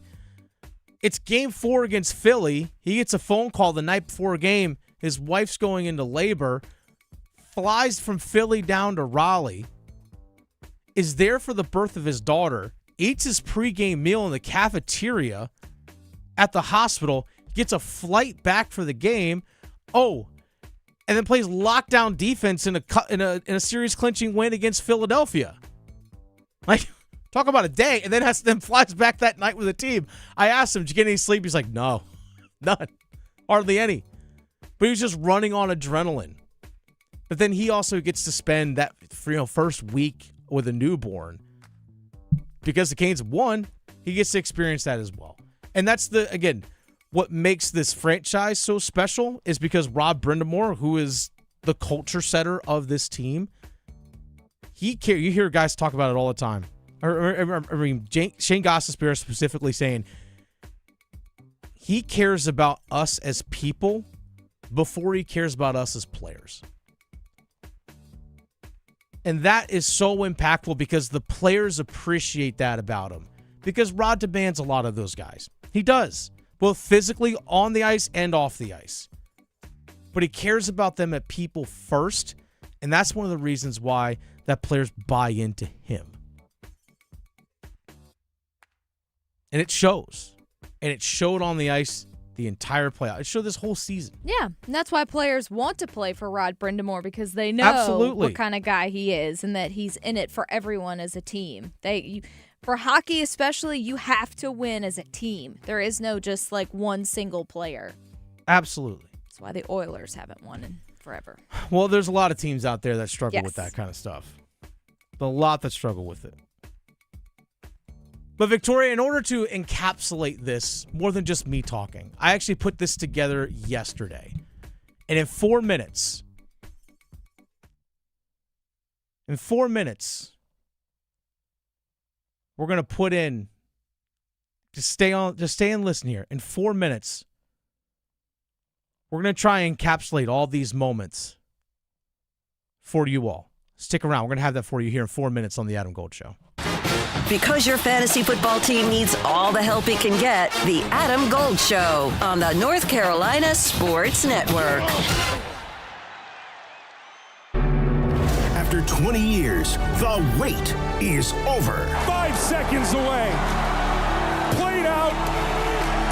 And the Carolina Hurricanes are the best team in the NHL. They won the 2026 Stanley Cup. It's yours, Carolina. Such a great story with this team. I mean, you dig into it, it's amazing, and I'm just really proud. Your official home for the Stanley Cup champion Carolina Hurricanes. 99.9 The Fan, the Triangle Sports leader. Hey, it's Adam Gold from my friends at FanDuel, America's #1 sports book. It is the biggest stage in the world, the most popular sporting event on the planet. Billions of people, not hundreds of millions. Billions of people. And FanDuel changing the game because sometimes your player gets subbed off and your bet goes with them, but not with FanDuel. If your guy, let's just say he's a striker that plays in the Saudi Pro League, he gets subbed off and they bring on a winger who plays in the Premier League, you get that guy instead of the guy who went back home maybe to Saudi Arabia. I don't know. FanDuel.com/local. FanDuel.com/local. That's FanDuel.com/local. Come on. It's the biggest sporting event on earth. FanDuel. 21 and over and present in North Carolina. Gambling problem? Call 877-718-5543 or visit morethanagame.nc.gov. A bull riding contest. I'm signing up. You've never ridden a bull. No, but I won playing a new Bucks Loaded Edition scratch-off, and I'm on a roll. But they're loaded with $50, $100, and $200 prizes. Oh, I'm riding the Widowmaker. Go for the win with new Bucks Loaded Edition scratch-offs and digital instants from the North Carolina Education Lottery. Must be 18 to play. Approximate overall odds to win range from 1 in 3.72 to 4.75. Problem gambling helpline 877-718-5543. Experience legendary craftsmanship with an Omega timepiece. From the iconic Speedmaster that journeyed to the moon to the sleek Seamaster made famous by the world's most stylish spy, Omega watches are built for precision, adventure, and timeless elegance. At Bailey's Fine Jewelry in Raleigh's Village District, explore a curated selection of Omega timepieces that speak to your legacy. Whether you're starting a collection or adding your next chapter, find your perfect fit at Bailey's, voted best jeweler. Visit BaileyBox.com to learn more. Get in the zone, AutoZone. John always listens to his truck. So when his brakes start talking, he goes to AutoZone, where a helpful AutoZoner gets him the right parts. If John has time to put them in, he borrows a kit with Loan-A-Tool. And if he doesn't, he gets a free shop referral. No hassles, just help. Everything you need, nothing you don't. Get in the zone, AutoZone. Deposit required for Loan-A-Tool. Restrictions apply. Hi friends, this is Mark Pons from Chapel Hill Tire. I get it. You don't wake up excited to schedule car maintenance. Between work, school, family activities, and everything else life throws your way, it can be tough to find the time. That's why I'm excited to share that beginning July 11th, our University Place and Crabtree locations will be open Saturdays from 8 to 5. Now you'll have one more option for taking care of your vehicle. Schedule your Saturday appointment today at chapelhilltire.com and drive happy. Hey Mom, now that I have an after-school job, I think I want to buy a drum kit. Okay, Rockstar. Let's look at your account. When kids start making money, Chase has easy-to-use tools and expert bankers to help them learn how to manage it. And next month, I'll buy the bass drum and the cymbals. Oh, and maybe some noise-canceling headphones for you. Aw, you've thought of everything. Help kids save, budget, and build financial independence, all with Chase. That's good for kids and good for parents. Visit your local Chase branch and get started. Account subject to approval. J.P. Morgan Chase Bank, N.A. member FDIC. This is Adam Gold. Steve Bettman take all that time to walk out, then to see the pick, bro hug no less than 20 guys on his way up there. And then this draft house, they just moved this wall like the Price is Right. I don't know. It's a showcase showdown back there. I know. That would be great. So we should spin a wheel, yeah, right? Exactly. The Adam Gold Show. And right off the hop, we got a fight. It's Stahl and Kachuk. The captains are going. And Stahl is going to take down Kachuk. Miller. He gets this one in. There's Martinook. He scores!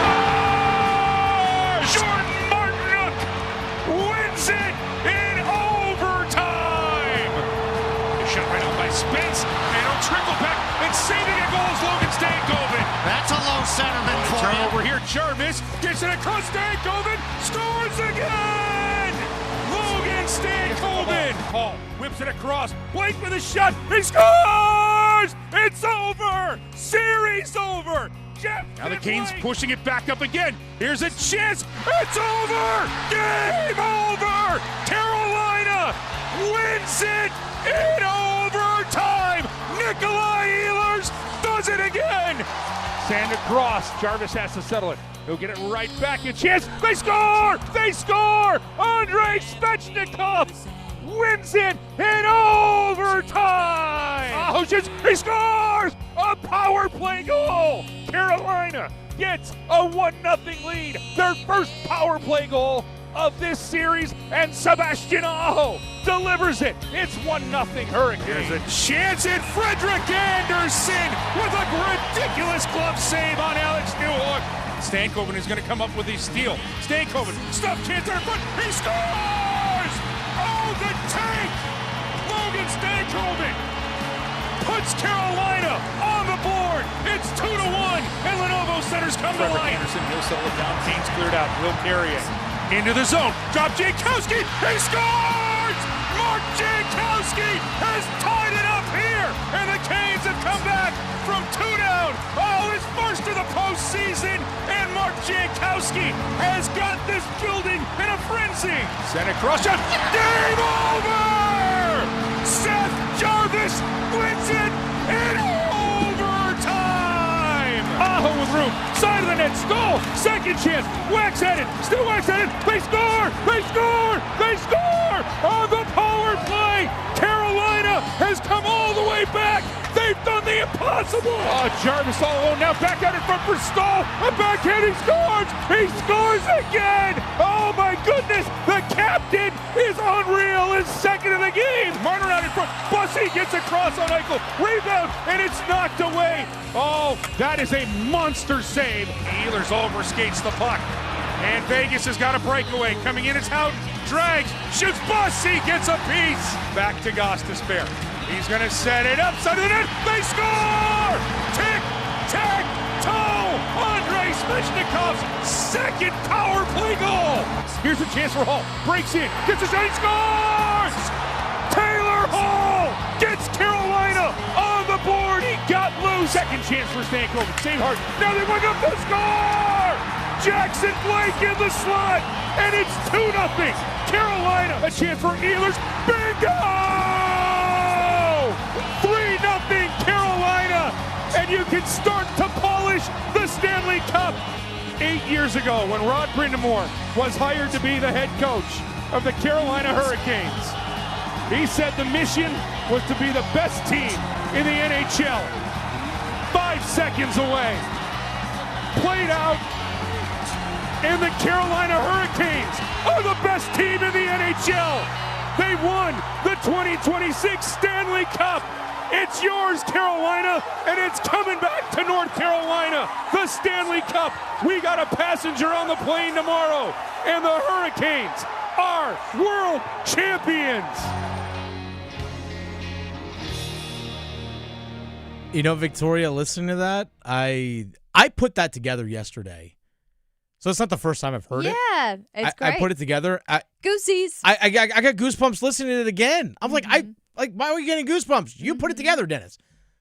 It's just to try and encapsulate this postseason in that 4 minutes and 15 seconds right there was a lot of fun. And it was special. And then all those memories and all those moments that we were just talking about, just going back through and listening to those. I remember where I was when Jordan Stahl got in the fight. I remember where I was when Martin Nook scored that game winner. I remember where I was when Andrei Svechnikov scored it to erase that 4-goal deficit. I remember where I was when Stankovven took the puck away from Rasmus Andersson. You start to remember all these things. I remember where I was when Andrei Svechnikov scored the overtime winner in Game 3 against Montreal. You start to remember all that. You remember who was sitting next to you. You remember where you were, who was standing next to you. There's probably, you could probably picture, if you're in a crowd of people, the group that, someone that you high-fived that you never met in your entire life, never spoke a word to, but you probably hugged them, you probably high-fived them, whatever it was. You can picture that person. Be like, I don't know who the hell that person was, but by golly, I remember that. We're friends for a minute. So fun. Exactly. So And I hope Mike's voice is recovering. Poor guy. I just want to give him a bunch of tea, Ricolas, stuff like that. Because Mike, the amazing calls that he did too. I'm just like, poor guy. Yeah. And I'm not only just, I'm happy obviously for us as fans because we get to enjoy it, but obviously for the players. But there's so many people behind the scenes that we just don't get to see. That, us as a media, Victoria, that we get a chance to interact with, but just people as a whole generally don't know. Like Mike Sundheim, who's the head of communications and PR over there at the Carolina Hurricanes, he was there when the Cup run happened in 2006. He's been with the team for a long, long time. But he was there in 2006. He's been with the team through all the dark days and everything like that. He's back there again, with the team. There's guys like Mike Brown who, all the team travel, he's in charge of team services. When the team goes out, the hotels and the flights and all that kind of stuff, he's in charge of doing that stuff. The people that run the social media, there's so many. George Alves, the equipment guys. There's a lot of people that go into this thing. And they are just as much a part of it as anyone else. Truly special. Truly is special. Yeah. And Victoria, and to celebrate, we do a little thing here on the Adam Gold Show anytime I get to fill in. Dennis Cox in for Adam Gold this afternoon. Victoria Vonecker producing the show. We like to have a little fun. We like to do a little bit of a blind ranking. So we're going to blind rank playoff performers for the Carolina Hurricanes. Playoff performers. Now, again, this team won the Cup This team won the cup. So none of them are there's no bad. diss on anything. Right. But to say, you know what? Let's blind rank these players because everyone had an impact in some way, shape, or form. Even to a player like Mike Riley, who played 2 games in the Stanley Cup final. 2 games. For an injured Alexander Nikishin who had the concussion. Played the first 2 games against Philly. What does he do in that first game against Philly? Has a pair of assists. Yeah. Like, hey, man, talk about dude stepping in and filling in. Mike Riley. You had a contribution in some way, shape, or form this postseason as well. So we don't downplay what anyone did on this team. Victoria, let's blind rank. Okay. Let's blind rank these postseason performers for the Carolina Hurricanes. Let's go. But by the way, a blind ranking, Victoria's going to give me 5 names, one at a time. I don't know the names coming up. I have to slot them in 1, 2, 3, 4, 5. And once they're locked in that slot, I can't change it. All right, Victoria, let's go. Okay, so first up, I have to throw out someone that we all know and love. Okay. I don't know if anyone doesn't like him. He's just great. Our guy, Bussy. Oh, Brandon Bussy. Oh, I know. So, okay, this is tough. I know. This is difficult because I equated it to, I was like, you know what? It's almost like in baseball calling in the closer. Hey, Yeah. let's bring in the righty. Right. Let's bring in the righty here. Bring it in the closer. With 3-0. Actually, technically, he was 3-0 in his starts. He technically did lose game 3 because he was the goalie of record on the game-winning goal. So he technically was 3-1. But 3-0 in his 3 starts. But we only played 4 games, but they were so great. And obviously the stakes of those games were so high. Again, we're talking about the entire playoffs here, though. So I'll put Bussy at 4. Just for the simple fact that just the volume of games he didn't play was very high. I know that's like tough for me to say. No, But hey, it's okay. I'll put Bussy at 4 here. Okay. Next up, Okay. a guy who is newer Newer. to the team, Go on. but made big waves. Ehlers. Nikolai Ehlers? Oh. He missed 1 game. He missed game 4 against Ottawa. He had a lower body injury. Which I think if that series was in a different situation other than 3-0, I feel like he probably would have played. But like, hey, we're up 3-0. Let's be smart here. We need you for the long haul. So he played 18 games. He had 18 points, 8 goals, 10 assists. He also saved his best for last. He had 2 goals and 5 assists, 7 points in the last 3 games of the Cup final. He was massive in that overtime win against the Montreal Canadiens in game number 2. He was awesome. Even though he said it was his worst game, he still had 3 assists in game number 5. I was like, buddy, I'll take your worst every night if you get 3 assists. That was in game number 5 against the Knights. I'll put him at number 2. I'll put him at 3. I'll put Nikolai Ehlers at number 3. I'm comfortable with him putting there because there's definitely some guys that but he was fantastic. Yeah. He was absolutely fantastic. Was Nikolai Ehlers. I'll put him at 3. Your brain literally went, I know. I'm going to do this instead. But that's okay. But he was a point per game in the postseason, 8 goals, 10 assists. Mm-hmm. And he was a plus player as well. Right. And also, Rod was trusting him on the ice late in games defensively to hold leads. I mean, that contract, I know he's got 5 years left on it. It's all worth it. It's all worth it. Mm-hmm. All of it's worth it. I don't care what happens. It was all worth it. Yep. Exactly. All right, so we have Bussy at 4, Ehlers at 3. I can only imagine where the rest of this is going. Victoria, hit me with the next one. Okay, next up, one of our young guns, Blake. Oh, Jackson Blake. I'm comfortable putting Jackson Blake at number 2. Okay. I'm okay with putting Jackson Blake at number 2 on this list. He led the team in points. Yeah. Led the team in points this postseason. 20 points in 19 games. Mm-hmm. The youngest guy on the team. Yeah. Led them in points with 20 points in 19 games. 7 goals, 13 assists. He was a +8. He also had 2 game-winning goals, including an overtime game winner as well. I mean, that line of him, Stankovven, and Hall Blake, Stankovven, and Hall in the 4 elimination games or 4 closeout games. So the Game 4 win against Ottawa, which closed out that first series. Game 4 against Philadelphia, which closed out the second round series. Game 5 against Montreal, which closed out the Eastern Conference Final. And Game 6 against Vegas that closed out the Stanley Cup. Those 3 guys, Blake, Stankovven, Hall, combined for 22 points. Yeah. 22 points in those games, including Jackson Blake scoring 4 goals. 4 goals in those games, by the way. Let me actually just make sure I get this correct. But he had 4 goals in those games. So he had a goal and an assist in the cup clincher. Against Montreal, had a goal and an assist in that Eastern Conference Final clincher. Against Philadelphia in that clinching game, 2 goals and an assist. Like, you look at in those 3 games, 4 goals and 3 assists in a series clinching win against Philly, including an overtime winner. A goal and assist in a series clinching game against Montreal. A goal and assist in a cup clinching game against Vegas.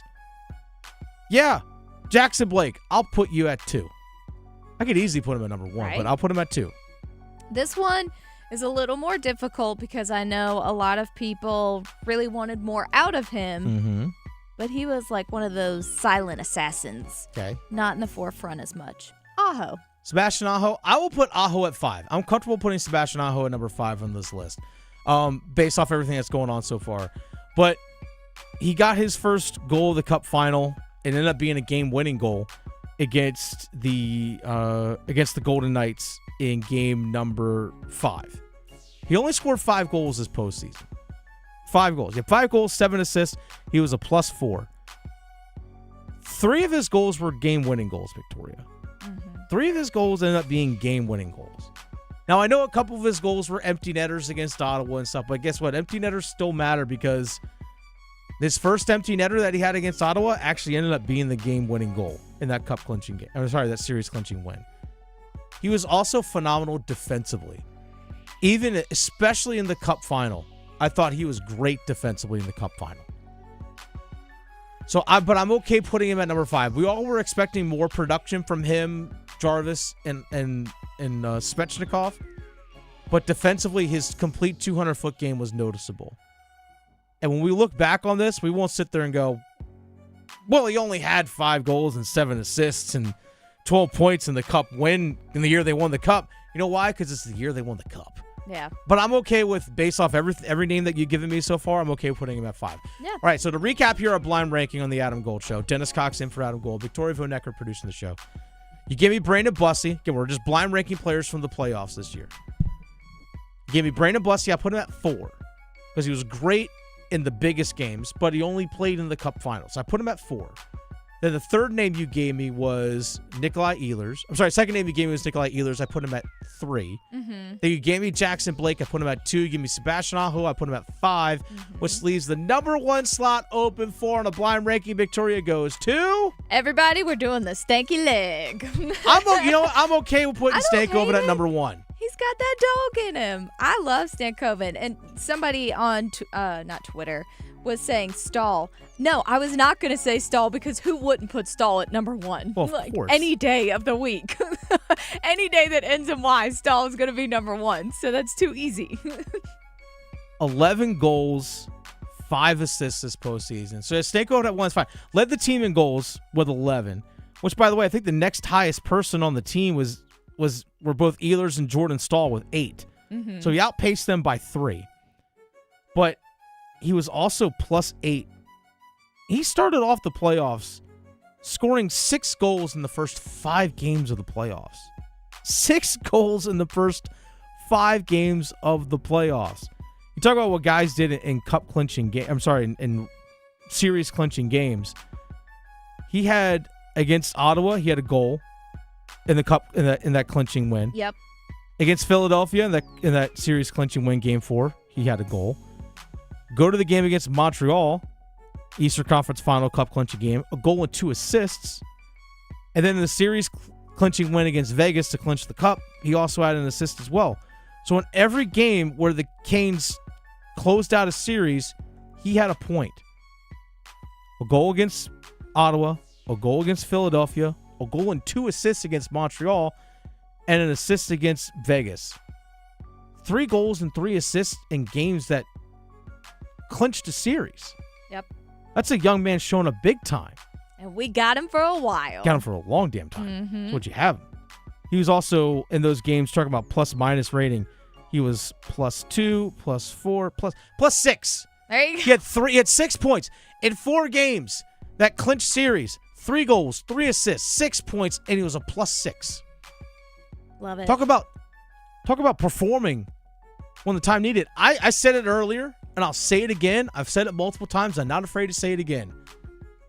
The goal that he scored in Game 2 when the team was down 2-0 against Vegas with less than 10 minutes to go, and he hunts down the puck behind the Vegas net and just takes it away from Rasmus Andersson.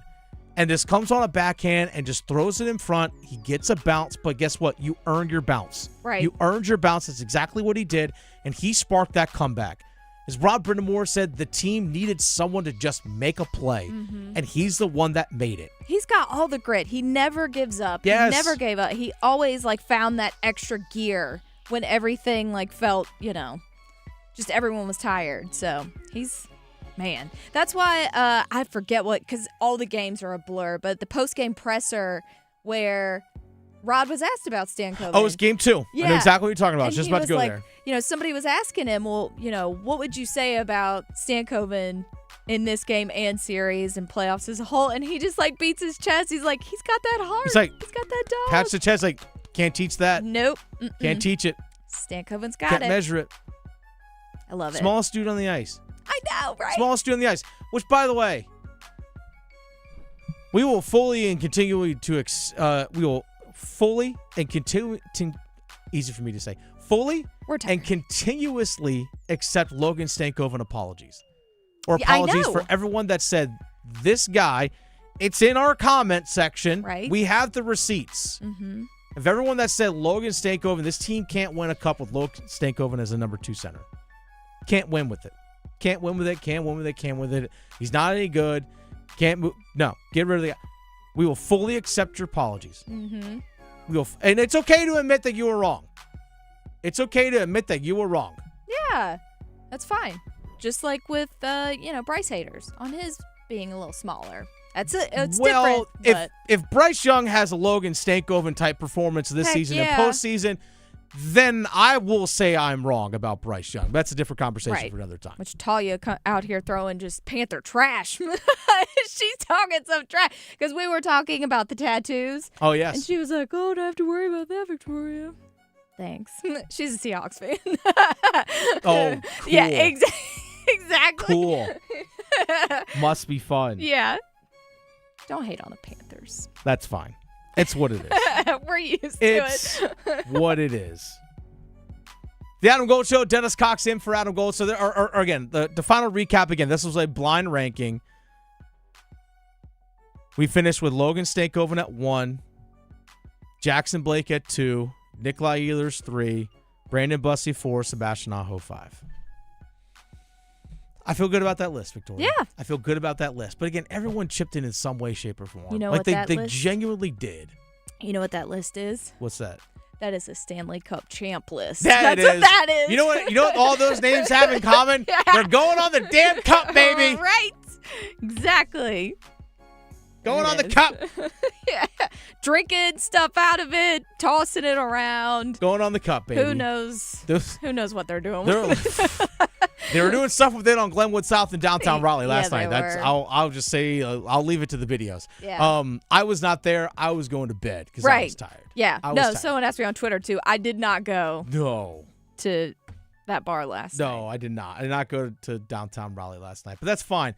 A parade is coming up on Saturday, folks. We'll give details on that here in just a little bit. But Victoria, with all this celebrating we got to do, we got to take care of our bodies. We need to stretch. 7th inning stretch. We'll make some bets next.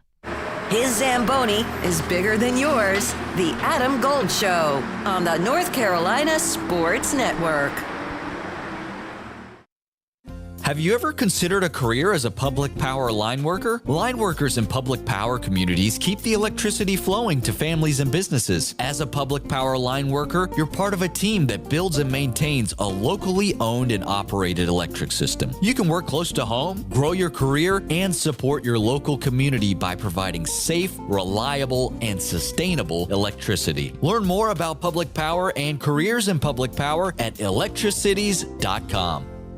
Did you know Medicare fraud is costing us $68 billion a year? The NC Department of Insurance Senior Medical Patrol Program's goal is to reduce Medicare fraud, waste, and abuse. If you suspect any billing or Medicare fraud issues, we're here to help. Contact SMP today at ncshiip.com or call toll-free at 855-408-1212. Project supported by grants from the Administration for Community Living. Contents do not necessarily represent official views of, nor an endorsement by ACL, HHS, or the U.S. government. Are you ready to make a difference? Become Mental Health First Aid certified with the Governor's Institute. This free one-day training will give you the skills to recognize, understand, and respond to mental health and substance use challenges. Whether you're a friend, coworker, or caregiver, you can be the support someone needs. The training is available in person or online and is open to everyone. No experience required. Take the first step today. Visit milvetacademy.org to learn more. Your child's doctor shares your goals. A healthy future for your child. Doctors recommend vaccines throughout childhood because they protect what matters most. Your child's future from preventable disease and serious illness. Discuss any questions you have and check that your child is up to date and talk about any concerns. You're right to have questions. Get real answers. Start a conversation with your doctor today. Visit vaccinesforkids.nc.gov. Paid for by NCDHHS. You said you'd never buy your kid candy from the checkout aisle. Or forget extra diapers. And never give in to a meltdown. You'd never lick your thumb to clean their face. Never let them have too much screen time. And never bribe them for just one more bite. You say you'd never let them out in public without their hair brushed. Never, ever become a minivan mom. And you'd never give them your phone for a quiet dinner. Calling boss work phone. So when you say you'd never leave your child in a hot car, no, it can happen. Cars get hot fast, and kids can be at risk in temperatures as low as 60 degrees Fahrenheit. Never happens. Before you leave the car, always stop, look, lock. Brought to you by NHTSA and the Ad Council. If you want the nation's best auto insurer, look no further than North Carolina Farm Bureau Insurance. Rated #1 in Crash Network's Insurer Report Card 7 years in a row, we're the only insurer in the nation to receive an A+ rating from auto body shops. Our philosophy is simple: be fair, be quick, be the best. North Carolina Farm Bureau Insurance. Helping you is what we do best. As public power customers, we experience fewer outages and faster restoration than customers of other electric providers. But the benefits of having a locally owned electric system go far beyond unbeaten reliability. Our local public power employees support our community, providing electric hookups for events, installing and maintaining ballpark lights, holiday lights, traffic lights, street lights, and more. Local people working together to meet local needs. That's the value of public power. Learn more at electricities.com. Gold. Gold. I told Jack in the car, you know what the word of the year is? He goes, what? I said it's 6-7. He just laughed. I know. It just means nothing. And that's fantastic that it's now the word of the year. What a country. Can we bring back cool story, bro? That way, us millennials can be like, yeah, cool story, bro. I would love The Adam Gold Show.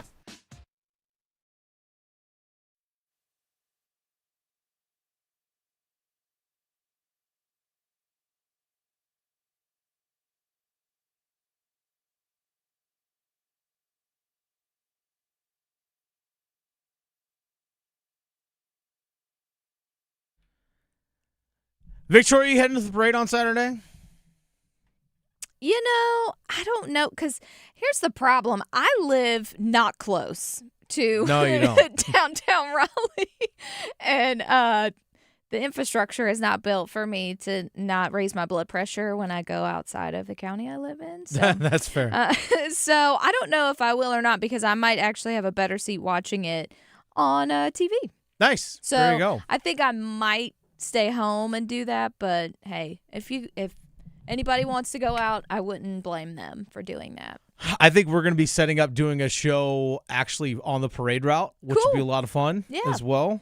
Which, by the way, real quick, parade details. Dennis Cox in for Adam Gold this afternoon. Victoria Vodenecker producing the show. So the parade is going to be downtown Raleigh starting at 11 a.m. on Saturday. Mm-hmm.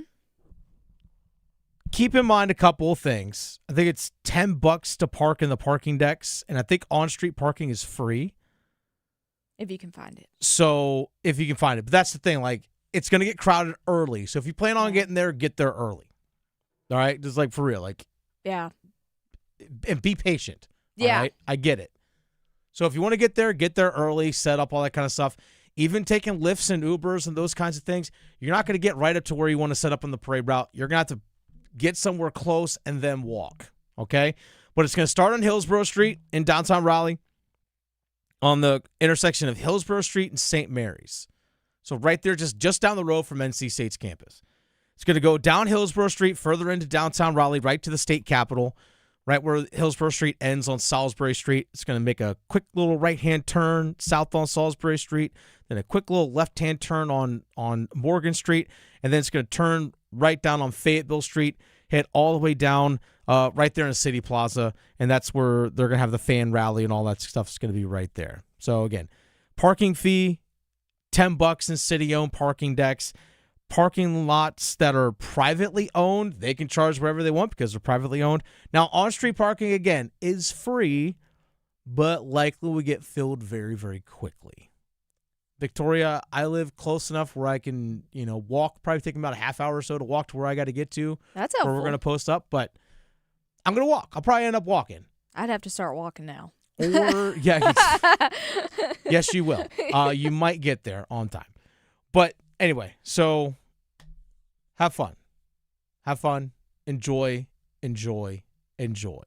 But also the move could be as well as that, hey, I'm going to go into downtown Raleigh after the parade. But whatever you decide to do, first of all, it makes you hydrate, take care of your body. And another way we could take care of our bodies, Victoria, it's by stretching. Fire away. Exactly. Well, I thought this was funny. So, when you go to concerts, sometimes you get a T-shirt, maybe there's a poster, little knickknacks, things like that of artists that you love. Well, people who love Taylor Swift decided to buy other things than a T-shirt or poster. Go on. So, she was at an NBA playoffs game. I'm sure that you're aware of this. Well, the Cleveland... What? I hadn't heard. I know. The Cleveland Cavaliers auctioned off several chairs from celebrities that used them during Game 3 and 4 of the Eastern Conference Finals. And they went for a pretty penny. So, I don't know how much you would buy said chair of your favorite artist, but some people were spending all kinds. So, Taylor's chair from Game 3 was by far the most expensive out of all celebrities. They had Ben Stiller, his Game 4 chair sold for... Well, So this is from the Knicks in Madison Square Garden, yes, Game 3. Yeah. Let me ask this first before I tell you prices. How much do you think Taylor Swift's chair from Game 3 sold for? I need to make sure that thing is authenticated, but my guess is it probably went for about $57,000. Okay. A little higher than what it actually went for. Okay. So to give you some perspective, Ben Stiller's Game 4 chair went for $732. Oh, okay. I'm way off. Way off. All right, go Machine Gun on. Kelly's, his went for $635. Yeah. Then we had, oh my gosh, we had Taylor's chair that went for a grand total of $1,405. That's it? That's it. That's it? I know. That's it? That's all. So, I was way off. I know. That's way off. Yeah. She was also with Travis, but it doesn't say Who if his cares? sold for anything. I don't think it did. I think it's actually First of all, there's a couple things that go with that. It's an actual chair from the arena for the team that won an NBA title. Yeah. So there's that aspect of it, which is really, really cool. So there's that piece of memorabilia. But it also, I understand the celebrity aspect of it as well. Honestly, it would not surprise me if teams auction off or sell off hey, this is the chairs that were courtside at the game, as long as some sort of certificate of authenticity. Yep. That, hey, we have 100 chairs that were here courtside. They're like special with the NBA final logo or NBA, playoff logo, whatever it is. And we can authenticate it and all that stuff, and you can buy it. It would not shock me that people would buy those items. I think that's actually really, really cool. But the fact that you attach the celebrityness to it and all that kind of stuff, it does make it a little bit more unique. But that's actually, honestly, a lot less than I thought it would be going for, to be honest. I know. Yeah, I kind of thought so, too, when I started reading the the article. But, yeah. Okay. Very random. Put that in your memorabilia room, I guess. But you know what else we could put in our pocket? Making good bets. Let's go. Place your bets. Here. I bet you slice into the woods $100. Gambling is illegal at Bushwood, sir, and I never slide. Okay, you can owe me. I owe you nothing. All right, Victoria, real quick, on the Adam Gold Show, I am legally and contractually obligated to make a soccer bet, or at least talk soccer in some way, shape, or form. So I'll make my first bet here, Victoria. Okay. World Cup. France versus Senegal today, and Argentina versus Algeria. Give me France and Argentina both to win today on the money line. That's a plus 110 parlay. Okay. Well, I trust it. Go with that. Yes. Now, I hope I only had one bet yesterday, and thankfully it went through because it was also my Cubby bet. Let's go. It was Cubs under 9.5 against the Rockies. So I'm just going to keep going with it. Let's make it what I like to call a streak, even though it's not 3. Let's go with Cubs under 9.5 against the Rockies again, plus 190. Give me Lionel Messi to score for Argentina, plus 105. Okay. Well, because I'm a Cubs fan, I feel like I am obligated to hate the White Sox. So I do, and I'm going to go with the Yankees that they are playing today, and I'm going to go over 7.5 plus 205. Kylian Mbappe if France scores the first goal of the game, plus 330. That's what I'm going with, Victoria. There you go. Let's make some money. Yeah. Wall of Sound, one of the newest paid guys. We hear from him next. Delivering more hits than the Canes forecheck. Shoot, he scores! The Adam Gold Show on the North Carolina Sports Network. It's Men's Health Month, and WakeMed wants to remind you to protect your skin to reduce your risk for skin cancer, sunburn, and premature skin aging. For any exposed skin, sunscreen should be worn. It should be broad spectrum to fight UVA and UVB rays, an SPF of 30 or higher, and be water resistant. Apply sunscreen 15 minutes prior to exposure and every 2 hours. So whether you are headed out to mow the lawn or to get in 18 holes, make sure you are covered, literally. For more information, visit wakemed.org. This is the story of the one. As a maintenance engineer at a beverage manufacturing plant, he starts his day knowing every line is ready to run because Grainger delivers the industrial-grade products he needs to keep mixers, conveyors, and packaging equipment moving. With Grainger's vast selection of bearings, belts, and motors, he keeps operations running smoothly, so nothing grinds to a halt. Call 1-800-GRAINGER, click Grainger.com, or just stop by. Grainger, for the ones who get it done. It's bow time. Ordering Bojangles Bow Bites is the easiest choice you'll make today. The bite-sized hand-breaded chicken is fried to crispy perfection, making it perfect for sharing, snacking, or when you're on the go. Just don't call it a nugget. The only hard part is choosing from our 6 dipping sauces. We've got a sauce for every kind of craving, from our creamy house-made ranch to our sweet and spicy peach honey pepper sauce. It all depends on what kind of mood you're in. Head to your nearest Bojangles today and discover the dippable, shareable, and craveable Bow Bites. It's bow time. There's no time like bow time. Time to head on over to Bojangles to try Bojangles' new Bow Bites. bite-sized, hand-breaded chicken fried to crispy perfection. On the go, they're perfect for snacking or sharing. Dipped in your favorite sauce like creamy house-made ranch or peach honey pepper, they're the perfect way to satisfy your craving for flavor and value. Try Bojangles' new Bo Bites. It's an easy choice to make when it's Bo time.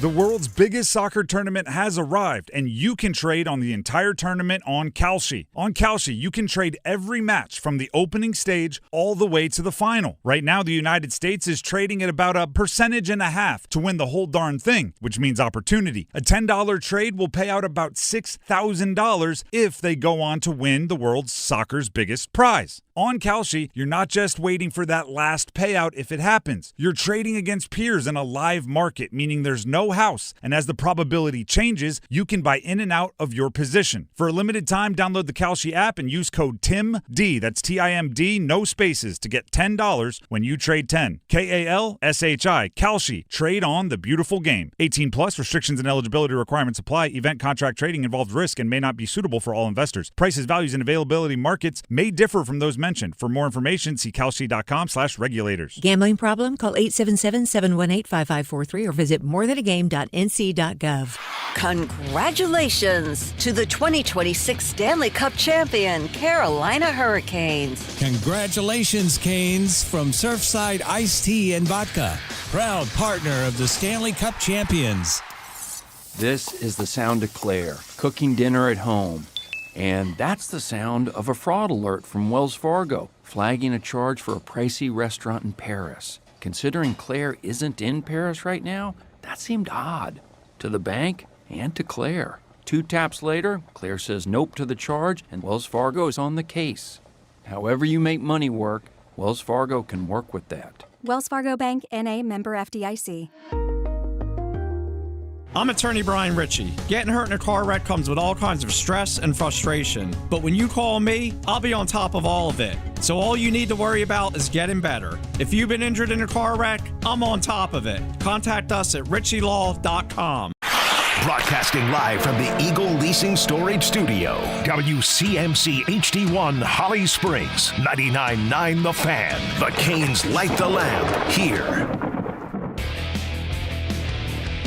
I mean, what a phenomenal coach. He's one of those guys, as an opponent, you see him and the way he talks to his players, the emotion he coaches with behind the bench. I played with some guys that played against him, and the emotion and the physicality that he played with on the ice, looks like he brought that behind the bench, and he gets his guys to buy in. So whatever he's selling, the players are buying. He did a phenomenal job. I can't imagine the emotions he's going through now as a coach, having won as a player. I can't imagine how proud he is of his guys.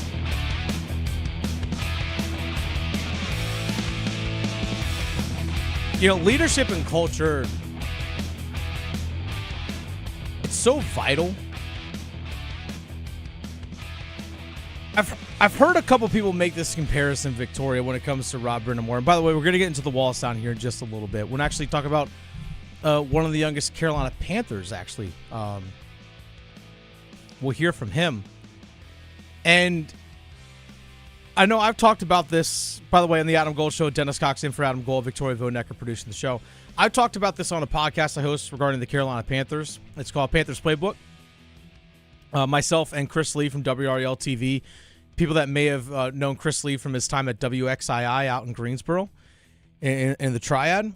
And one thing that we've talked about when it comes to the Carolina Panthers and the Carolina Hurricanes is that the culture that's been set by Rob Brind'Amour in terms of expectations both on and off the ice and the culture of that team, about how he's been able to turn it into such a positive mindset where, let's be honest, we could probably count on not even one full hand of guys that just didn't want to be there, in all honesty.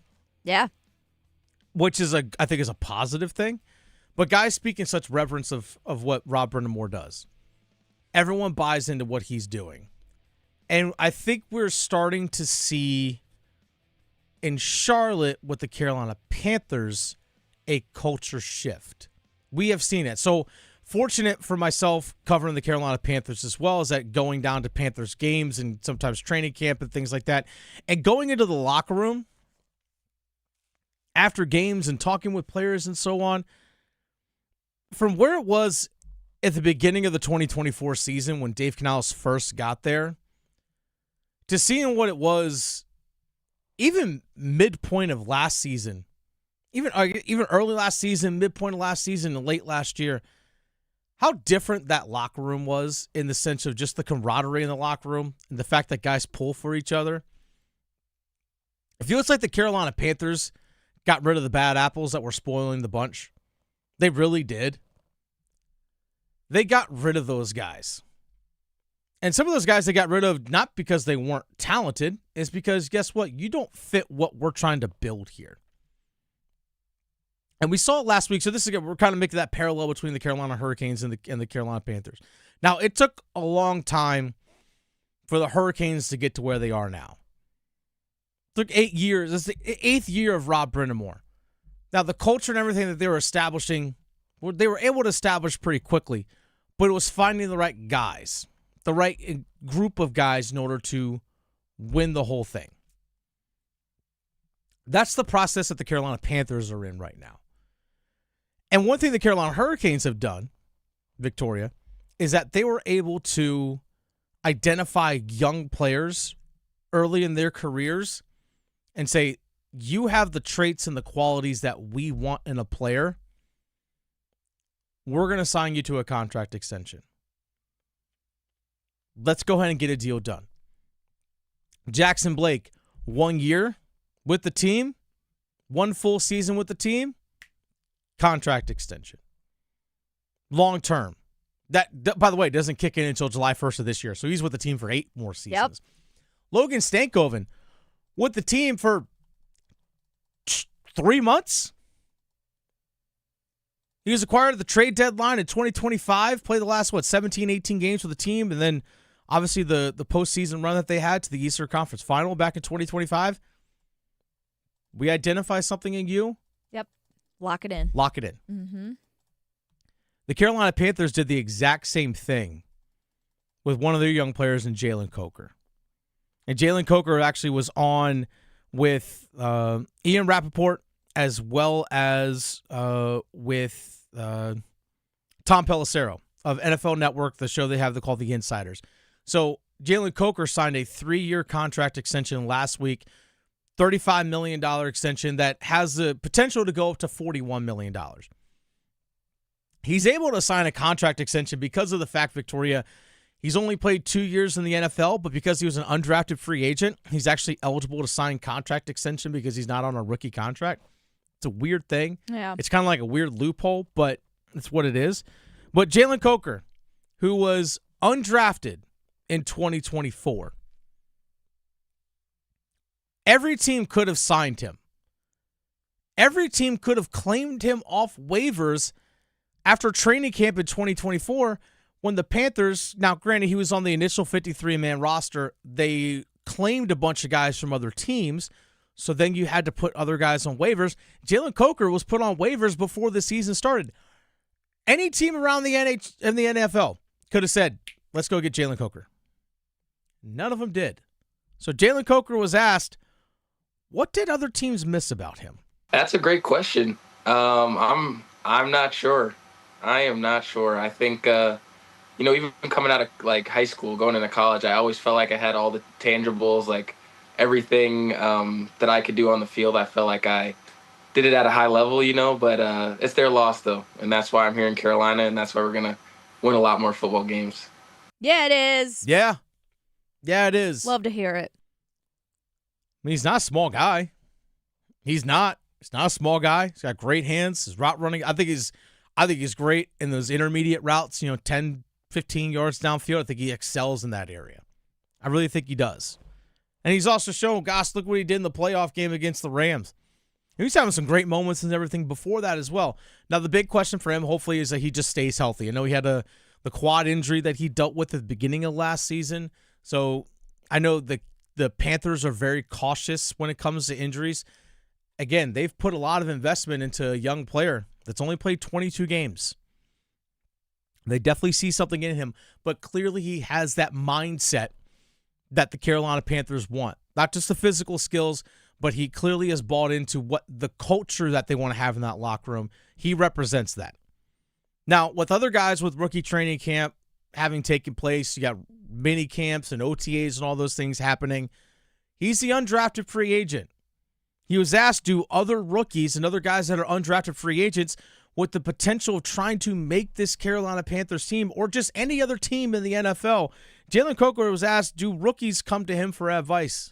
Yeah, I mean, of course they talked to me, and I think having Adam in our room a couple years before was really helpful too, kind of picking his ear about, like, you know, how he takes care of his body, what he does. But that's kind of my thing. I really just try to be a listening ear for all the rookies coming in, especially the undrafted guys. Of course, they have a special place in my heart. But, you know, my biggest thing is just to say, just stay hungry, you know, and be available.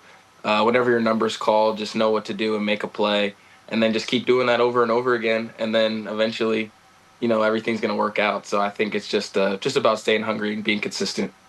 That Adam he was referring to is Adam Thielen, whom, by the way, undrafted player, came from the Division II ranks, undrafted, made an outstanding career for himself, did Adam Thielen.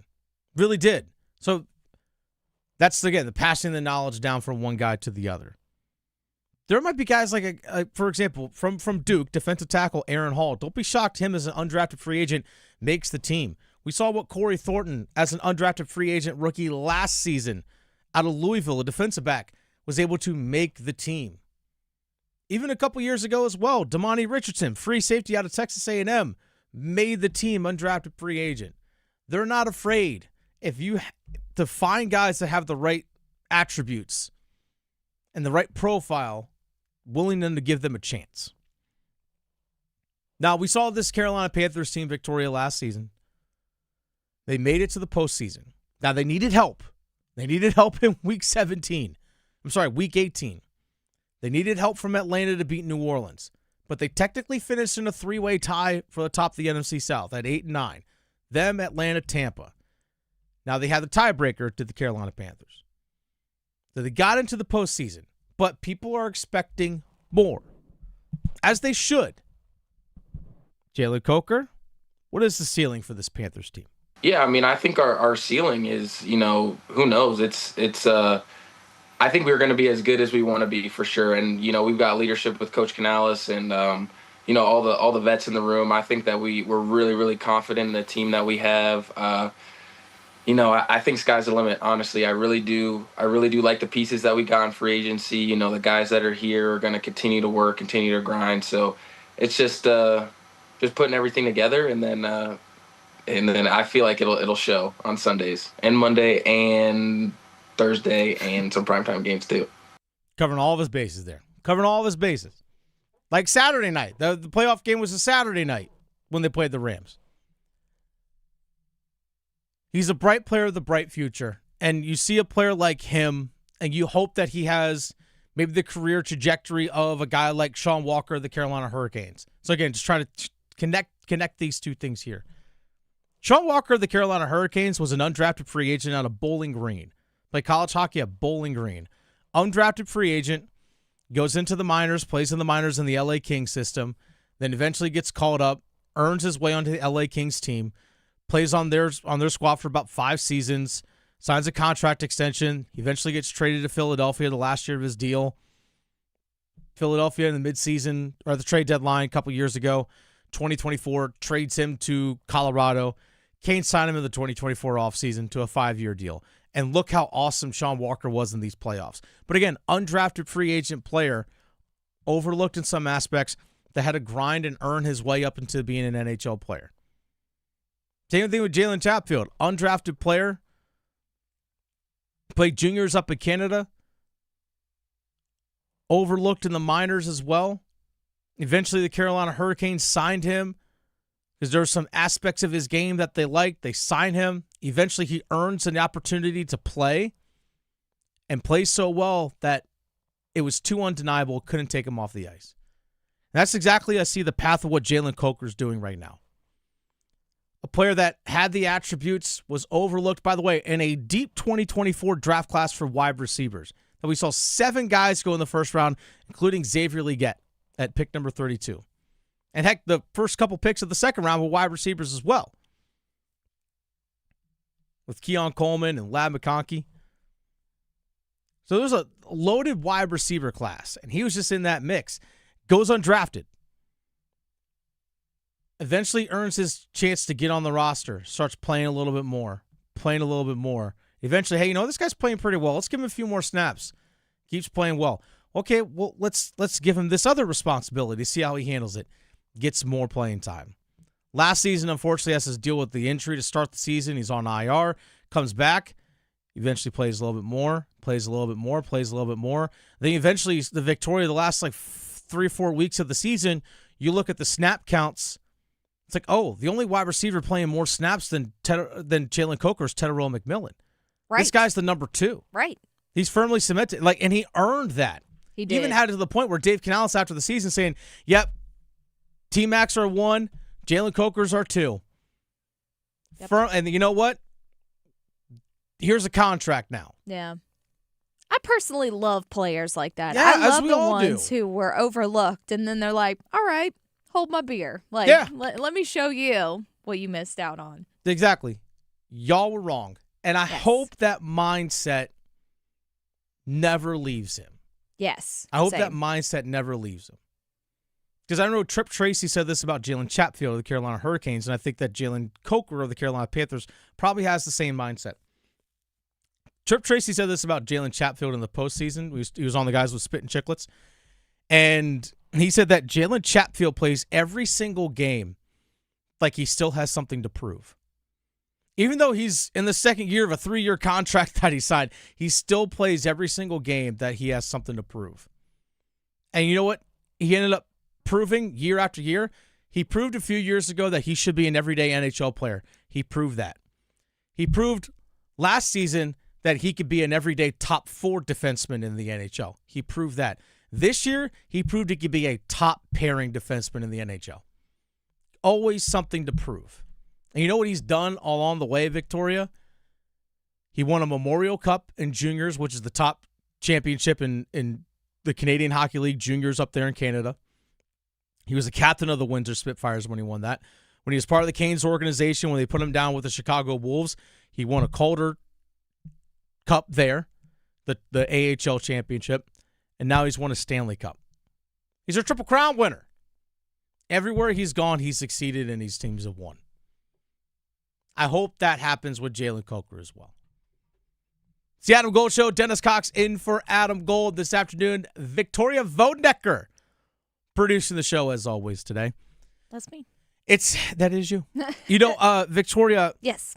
As much as we want to celebrate, and we are going to continue to celebrate this Carolina Hurricanes Stanley Cup win.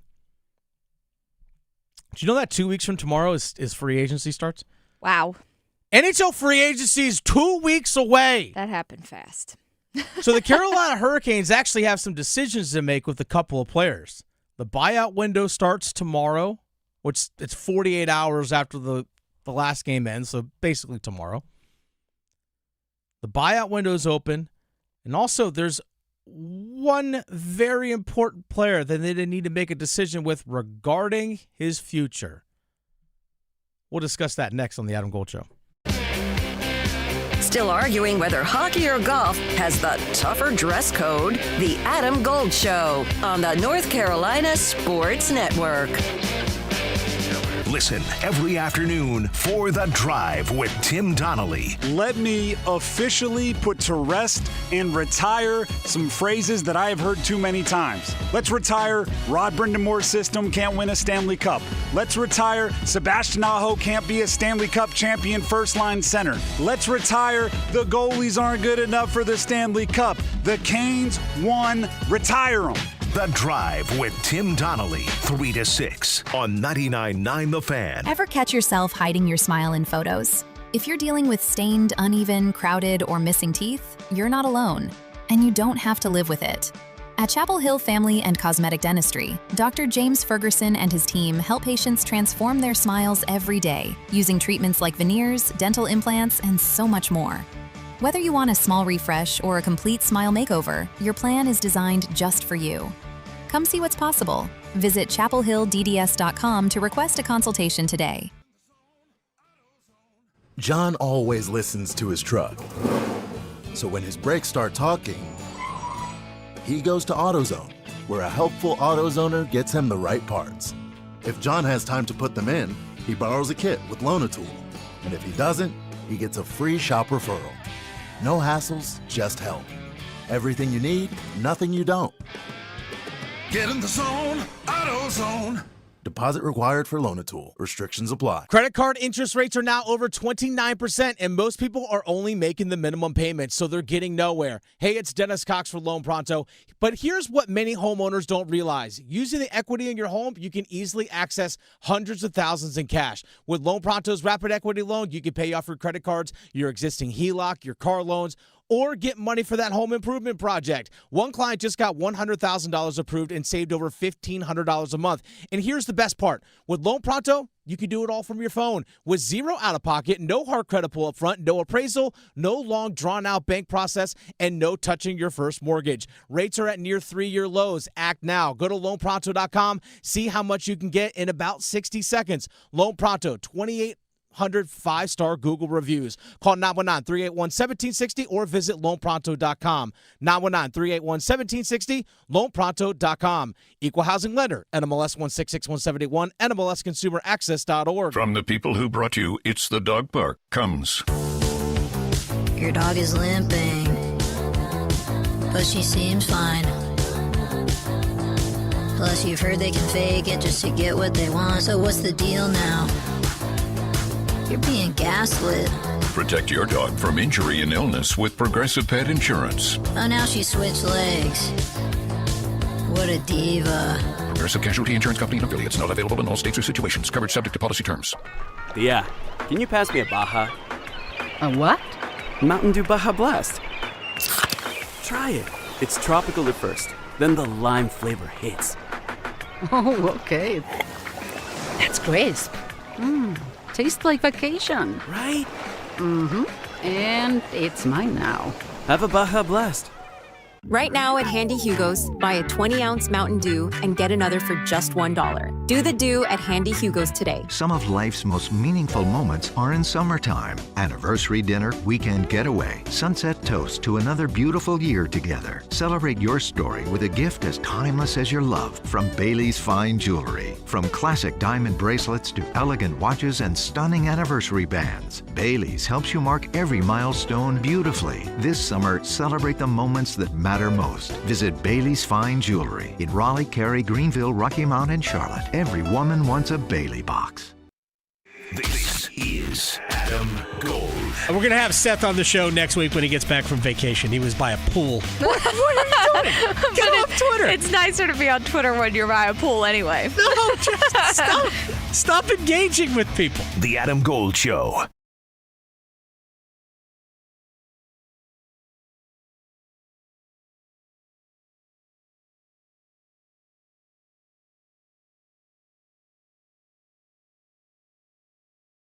So, Victoria, I just got word.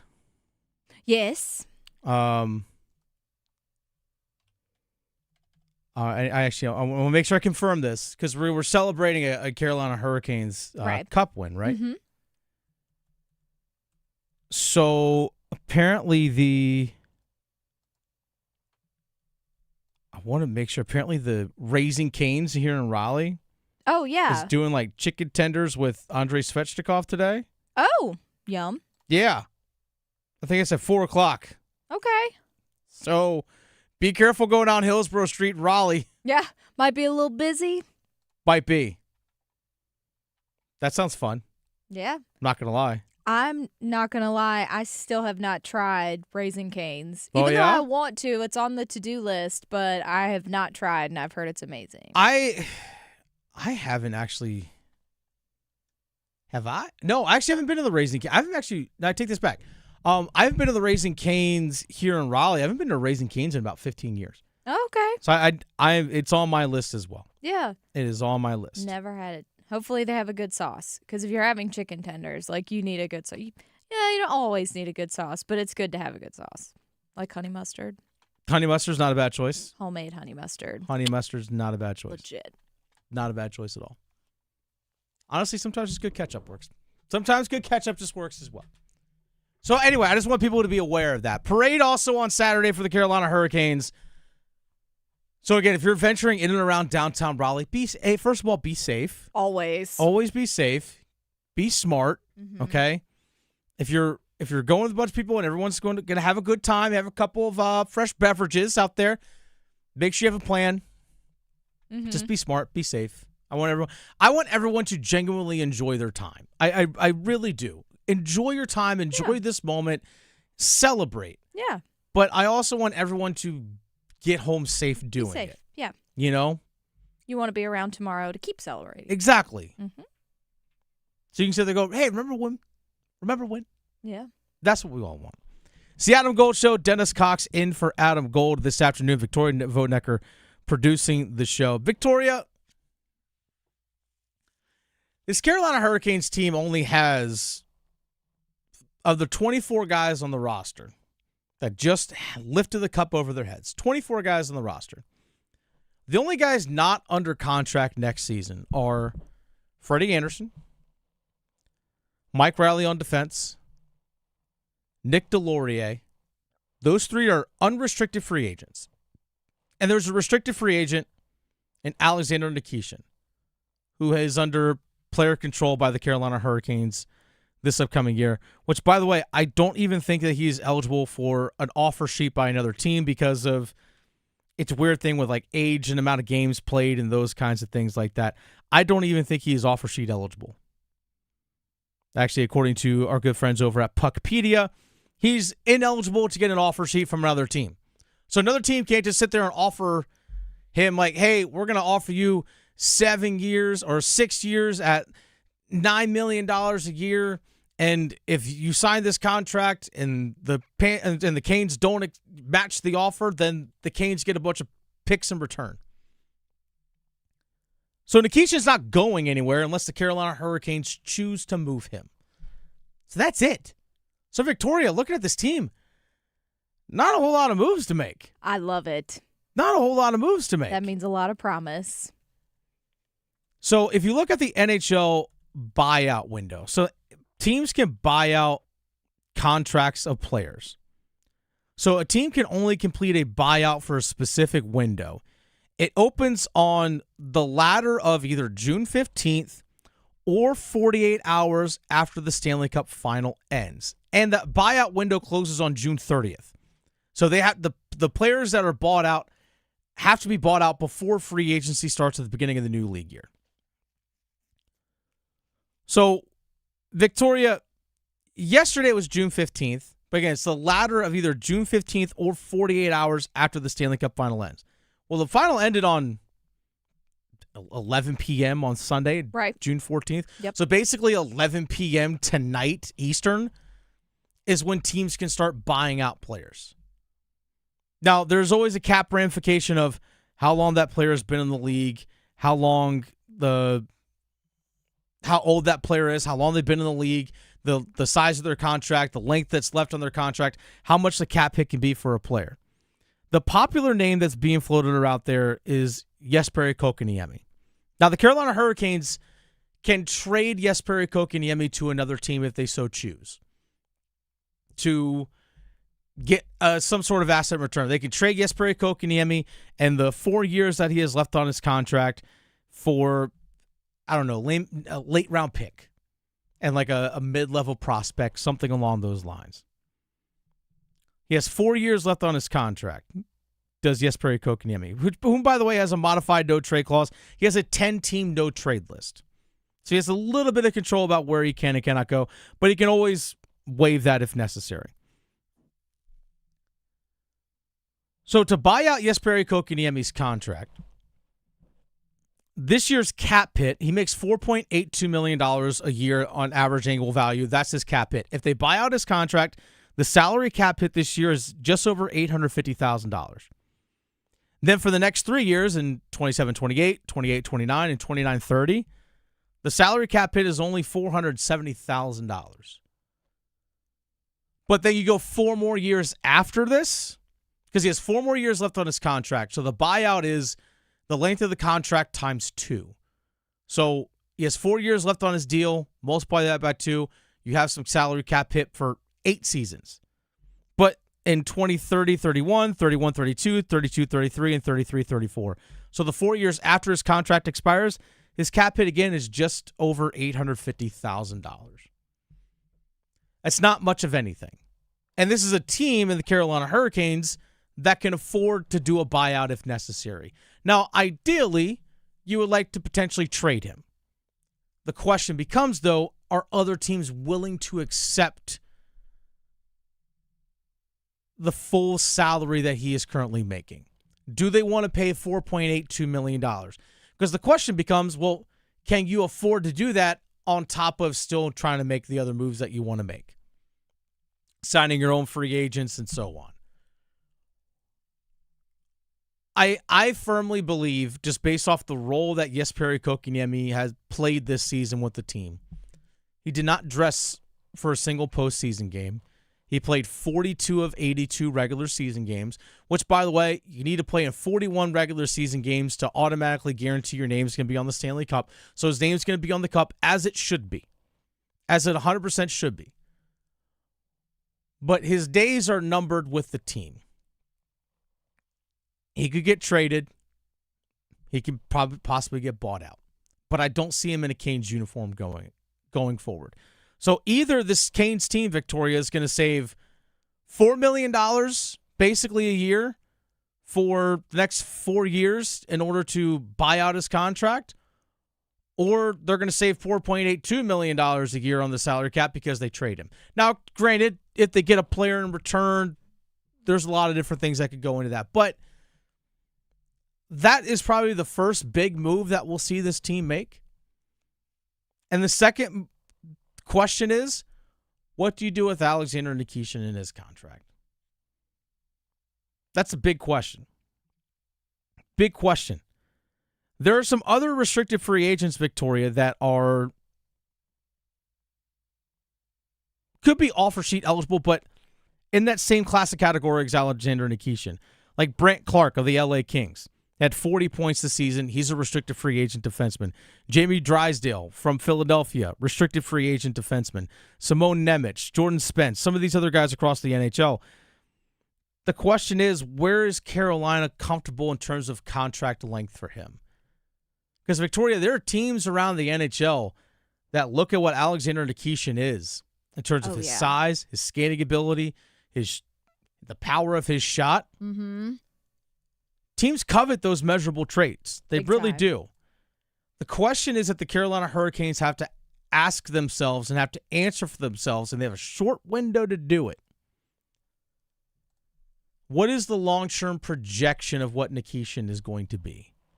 If you feel like he is going to be a top 4 defenseman eventually, because let's not forget that Slavin's under contract long-term. Keandre Miller's under contract long-term. Sean Walker still has 3 years left on his deal. And you have Jalen Chatfield and Shane Gostisbehere also under contract next season. So your top 5 defensemen are all back. Mm-hmm. So that's the question. Do you do a bridge deal? Short-term? Hey, let's do 1 year on an offer sheet.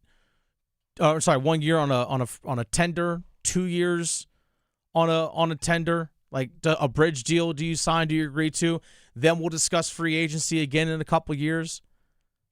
Because the Carolina Hurricanes still have Yoel Nystrom, Charles Alexis to go, Dominic Badinka, some of these other young defensemen that they have in their pipeline that are chomping at the bit, ready to go. And I know some people were concerned about Nikishin's health after that really bad hit in the playoffs. Sure. They were hoping he could rebound. Not saying that he hasn't, but that was also a concern with this contract. Let's also, as well as that, Nikishin didn't play great in the play. I think he actually started off the playoffs pretty strong, but I don't think he was the same. There was some hesitancy in his game after he took that big hit in the Ottawa series in game number 4. Felt like he would bring the puck up the ice, he'd get across the blue line, and he kind of slowed down a little bit. Yeah. And he got indecisive.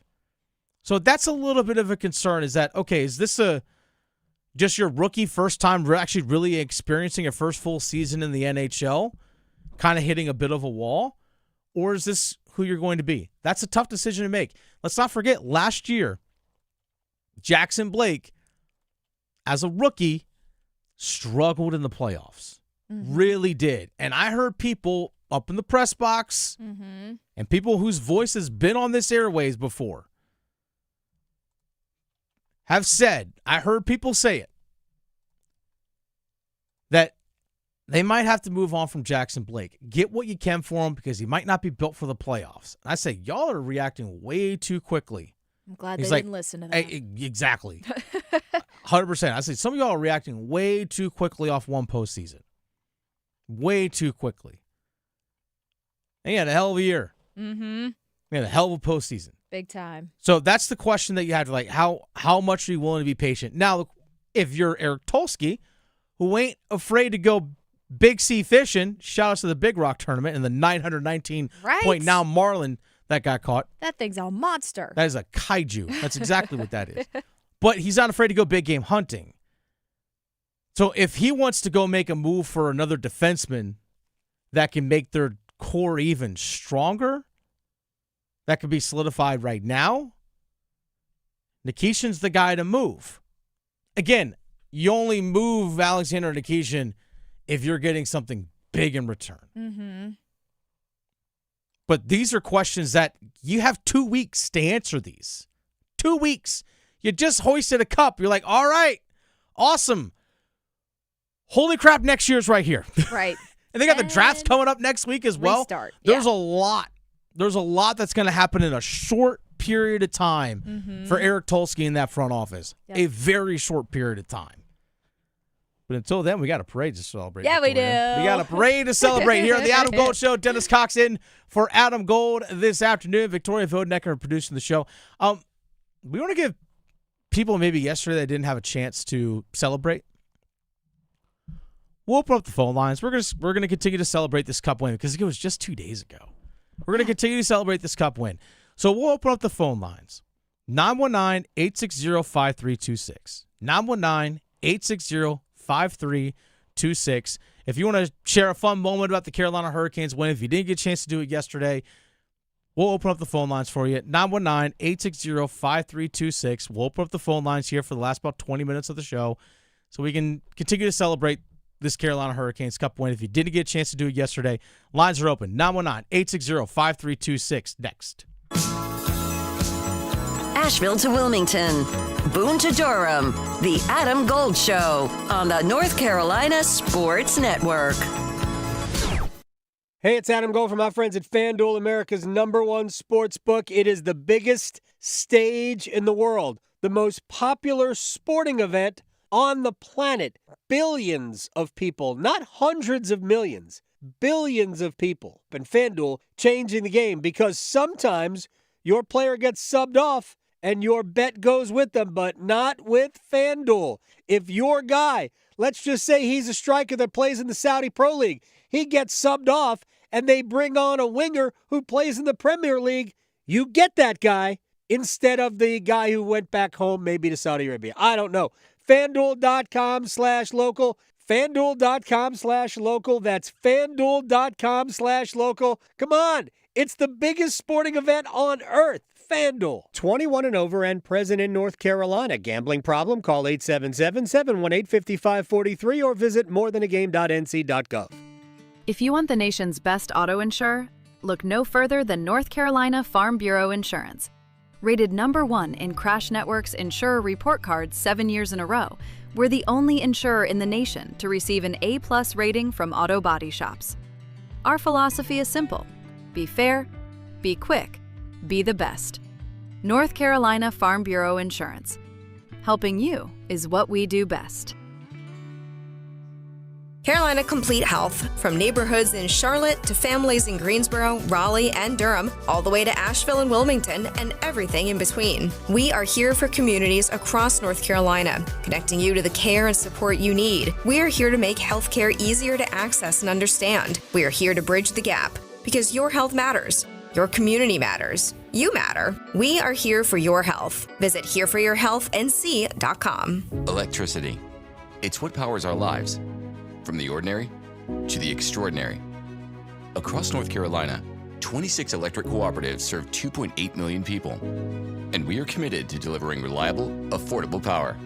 We're not for profit and are driven by service, providing the best possible value for our member owners. we're strengthening the people and communities that make our state great, today and for generations to come. Learn more at ncelectriccooperatives.com. Your child's doctor shares your goals, a healthy future for your child.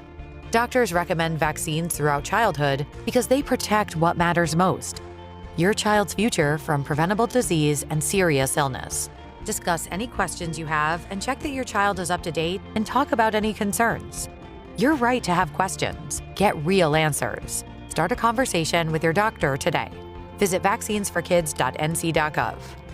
Paid for by NCDHHS. Are you ready to make a difference? Become Mental Health First Aid Certified with the Governor's Institute. This free one-day training will give you the skills to recognize, understand, and respond to mental health and substance use challenges. Whether you're a friend, coworker, or caregiver, you can be the support someone needs. The training is available in person or online and is open to everyone. No experience required. Take the first step today. Visit milvetacademy.org to learn more. If you are on Medicare, scammers may target you to steal your identity. Remember, Medicare will never call you asking for personal details. The NC Department of Insurance Senior Medicare Patrol Program is here to protect you from fraud and provides you with knowledge to stay safe. Contact SMP today at ncship.com or call toll-free at 855-408-1212. Project supported by grants from the Administration for Community Living. Contents do not necessarily represent official views of, nor an endorsement by ACL, HHS, or the U.S. government. Are you a veteran looking to make a career change? The Department of Labor is offering no-cost employment workshops to help you. Visit DOL.gov, paid for by U.S. Department of Labor. This is Adam Gold. Soap attracts dirt, right? That's what soap does. It attracts dirt. Right now, Bill Belichick is soap. That's what he is. Yeah. He's soap. Yeah. He's attracting all this dirt. Or he's like an overripe banana and it's attracting all these gnats. The Adam Gold Show.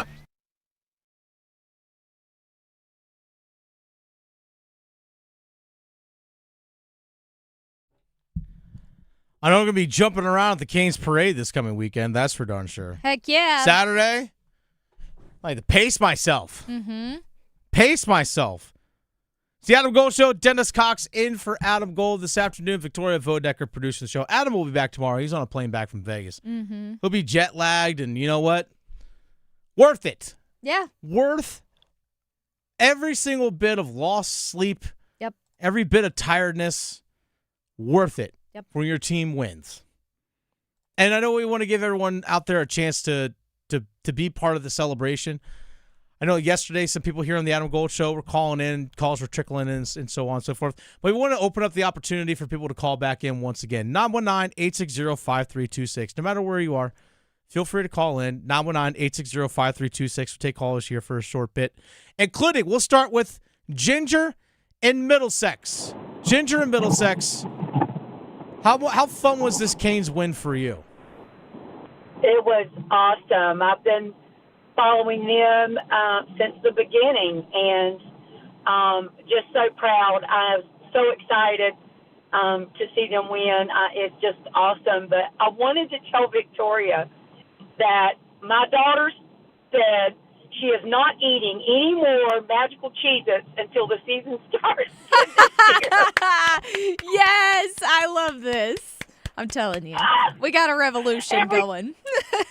Look, every game, it would be like we were fighting to get to the cabinet so we could get the magical Cheez-Its out.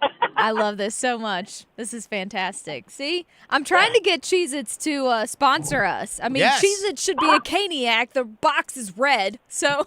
Oh, it should. Right? Come on. Jump on the bandwagon. So I love that. Thank y'all for what you do. Thank you, y'all Ginger. for what you do. I listen every day, and it is super fun.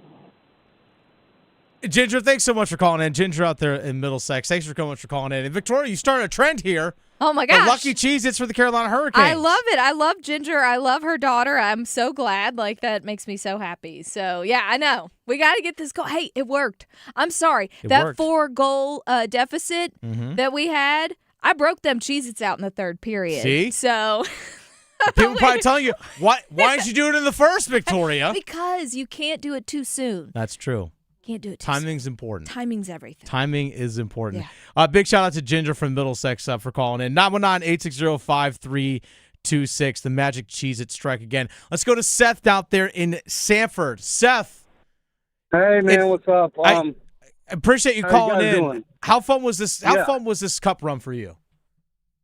It was awesome, man. I called really for one reason. I have a 5 and a 7-year-old, and they watch playoffs perpetually with us every year. And I just want to say thank you to the Carolina Hurricanes for giving us extra hockey. Every time a playoff series starts, I explain to my kids how lucky we are to have the team that we have, and how we need to be thankful to have extra hockey. And we are super pumped as a family. We're going to Raleigh this weekend to see the parade. We're staying in a hotel. Let's go. And these little kids of mine, they're ecstatic. So it's going to be a great weekend. Let's go Canes. Let's go Canes. And Seth, I'm just curious for you, Seth. By the way, 101 games. You count regular season and postseason. 101 games. Just how special for you is it as a dad to have this memory that where your kids are 5 and 7, that this is a lifelong memory for them? How fun is that for you? Oh, it's amazing, man. I'm taking photos every weekend. I mean, the Carolina Hurricanes give us something to look forward to almost all year, and other sports can't do that. Oh, did we lose Seth? I think we just lost Seth, Victoria. We just lost Seth! Oh, Seth is back. Seth, you there? Hello? Oh, is this no longer Seth? No, this is Seth. Oh, Seth, Yeah. you're back. Okay, I thought we lost you for a second. So, yes, you were saying, like, the fact that you get to share this with your kids, and most sports don't give you hockey or give you year-round coverage like hockey does. Yeah, and it's because of Rod Brindamore and how good this team is. Sebastian Aho, Andrei Svechnikov. These guys work their tails off, and they give us extra hockey every year. And even if we haven't won the cup, I'm proud to wear the Canes uniform. I'm proud to dress my youngins up in it. And it's just been awesome. So we're just so thankful for the success, the perpetual playoff appearances, and giving us something to look forward to. There's always a game on the weekend. And we're the champs, man. We're the best. When they win, we win. And we love it. Darn right, Seth. Seth, enjoy the parade this weekend. Have fun celebrating. And just enjoy the moment and soak it all in. Just have fun. And congrats to you and your family, man. That's an awesome thing you guys get to share. Enjoy this weekend for sure. Thanks, buddy. Again, that's Seth. Canes. Go Canes for sure. That's the thing that I was talking about earlier when it comes to the Carolina Hurricanes and just how the family aspect of the Carolina Hurricanes permeates throughout the fan base. Now, again, any other team out there that wins a championship, you probably have that moment where you watch with your kid or with a cousin or a brother or something along those lines, a sister. Sure, I understand that. But the Carolina Hurricanes embody that family culture more than any other team that I've seen, more than any other team that I've noticed. From Rod Brindamore down. Rod Brindamore, and the players have talked about what Rod does for this team in regards to he cares about them as people first, as family first. Then it's about what you do on the ice. Not every place is like that. It's just not. It's just not. I know this guy calls into this 99.9 The Fan in Raleigh quite often. Let's go to our good friend Pat in Durham. Pat, how you doing, my man? I'm doing all right. How about y'all? You know what? I'm tired, but I'm loving it right now because it's just the Canes won a cup, so I'm loving it right now, Pat. It's a good tired because it puts a smile on your face when you think about why you are tired. Oh yeah, absolutely. You know, I've been trying to kind of put this in a context as far as the Hurricanes and the community. And the closest thing I can come up with is like back in the 50s or 40s with baseball teams like Brooklyn and New York and, all the baseball teams in the neighborhoods and how they were like the family mule. And they were like, you hear about how they were loyal to their fans and the fans were loyal to them. And it's kind of like that with Carolina. It's like we won. It's not like they won. We won. Yeah. They're just great down to earth people, and it's just really, really awesome that that we won, and I think it's shown by the way the crowds turned out. I mean, 100-degree temperature, and they were outside as far as you could see. Mm-hmm. The Lenovo Center was packed, and personally, I've never learned so much about hockey by the mistakes of it's the only sport I know that the puck has to cross the goal line before time runs out. Other sports, like if the ball's out of your hands when the clock goes off, it doesn't matter. Yeah, just little things like that. But just great effort. They did it the right way. They hustled, and they were just classy throughout. They really were. Pat, thank you for calling in. It was good talking to you, my man. I think you hit the nail on the head about the community aspect of this team, is that here in the state of North Carolina, we have, obviously, there's NC State fans, there's Duke fans, there's Carolina fans. Victoria went to App. There's ECU fans across the state. I know one of our callers that's on the line right now is an App grad as well. But there are people that went to UNC Charlotte, UNC Greensboro. My fiance went to Davidson. Shout out to the Wildcats. There's that collegiate aspect of all this stuff. But in this area, really across the state, the Carolina Hurricanes is what pulls us all in together. And they are, again, it feels like our community's team. And it's also nice for us as Canes fans as well to, for lack of a better term, feel validated that, hey, our fandom is real, that we actually truly care about this team, is that this is not just a hockey town, but a hockey state. And we care about it, we know about it, and we appreciate it. And we might not have the largest fan base out there, because I know there's like teams like New York and Toronto, Montreal that have been around for 100+ years. Yeah, okay, you have more fans than us, but that doesn't mean our passion is any less than yours. And I think we feel very validated in that regard. Real quick, let's go to Jeff out in Rocky Mount. Jeff, how you feeling after 2 days of celebrating this Cup win? Well, man, let me tell you, I'm 64 years old, be 65 in a couple of days, and I watched my first hockey game ever when the playoffs started and the Canes bug has bitten. I tell you, I love it, man. Don't know what's going on by half the time, but it's just good. I think they're a class act, and I just want to call and thank you guys and recognize you. And man, I think I'm a hockey fan from now to the day I die. Hey, you know what? It's never too late to get involved, Jeff. I tell people this. It's never too late to get involved with the team. It's never too late to get involved with hockey. So, Jeff, there's a place for you at the table. So come enjoy, kick your shoes off, grab a plate. There's a place for you at the table, Jeff. And I appreciate you calling in. Thank you so much. And then, you know thanks, what? Ma'am. And thank you for the kind words about us covering the team. It truly is a pleasure for us. But I tell, this is something I've said before, and I think Canes fans should definitely embody this, is that there are a lot of new fans that came about during the Stanley Cup run. And guess what? That's okay. And you should embrace those, because everyone that's a Canes fan, in some way, shape, or form, no matter what your age is, there was a gateway for you to be a fan of a team. Whether it was you were born in this area, or maybe you moved here, or you're like Jeff, it's like, I didn't really start watching hockey until now, and I got bit by the bug. There's always an avenue. There's always a different way. Everyone's fandom starts at different times in different ways, and that's okay. Don't be a gatekeeper for other people's fandom. Don't be a gatekeeper for other people's fandom. You want the national media to give you the recognition that you deserve? Okay. Don't try and blockade people from being a fandom or being part of your fandom, and then expect other people to start talking about you. That's the way I look at it. But yeah, shout out to Jeff. That's awesome, man. Again, place at the table for you.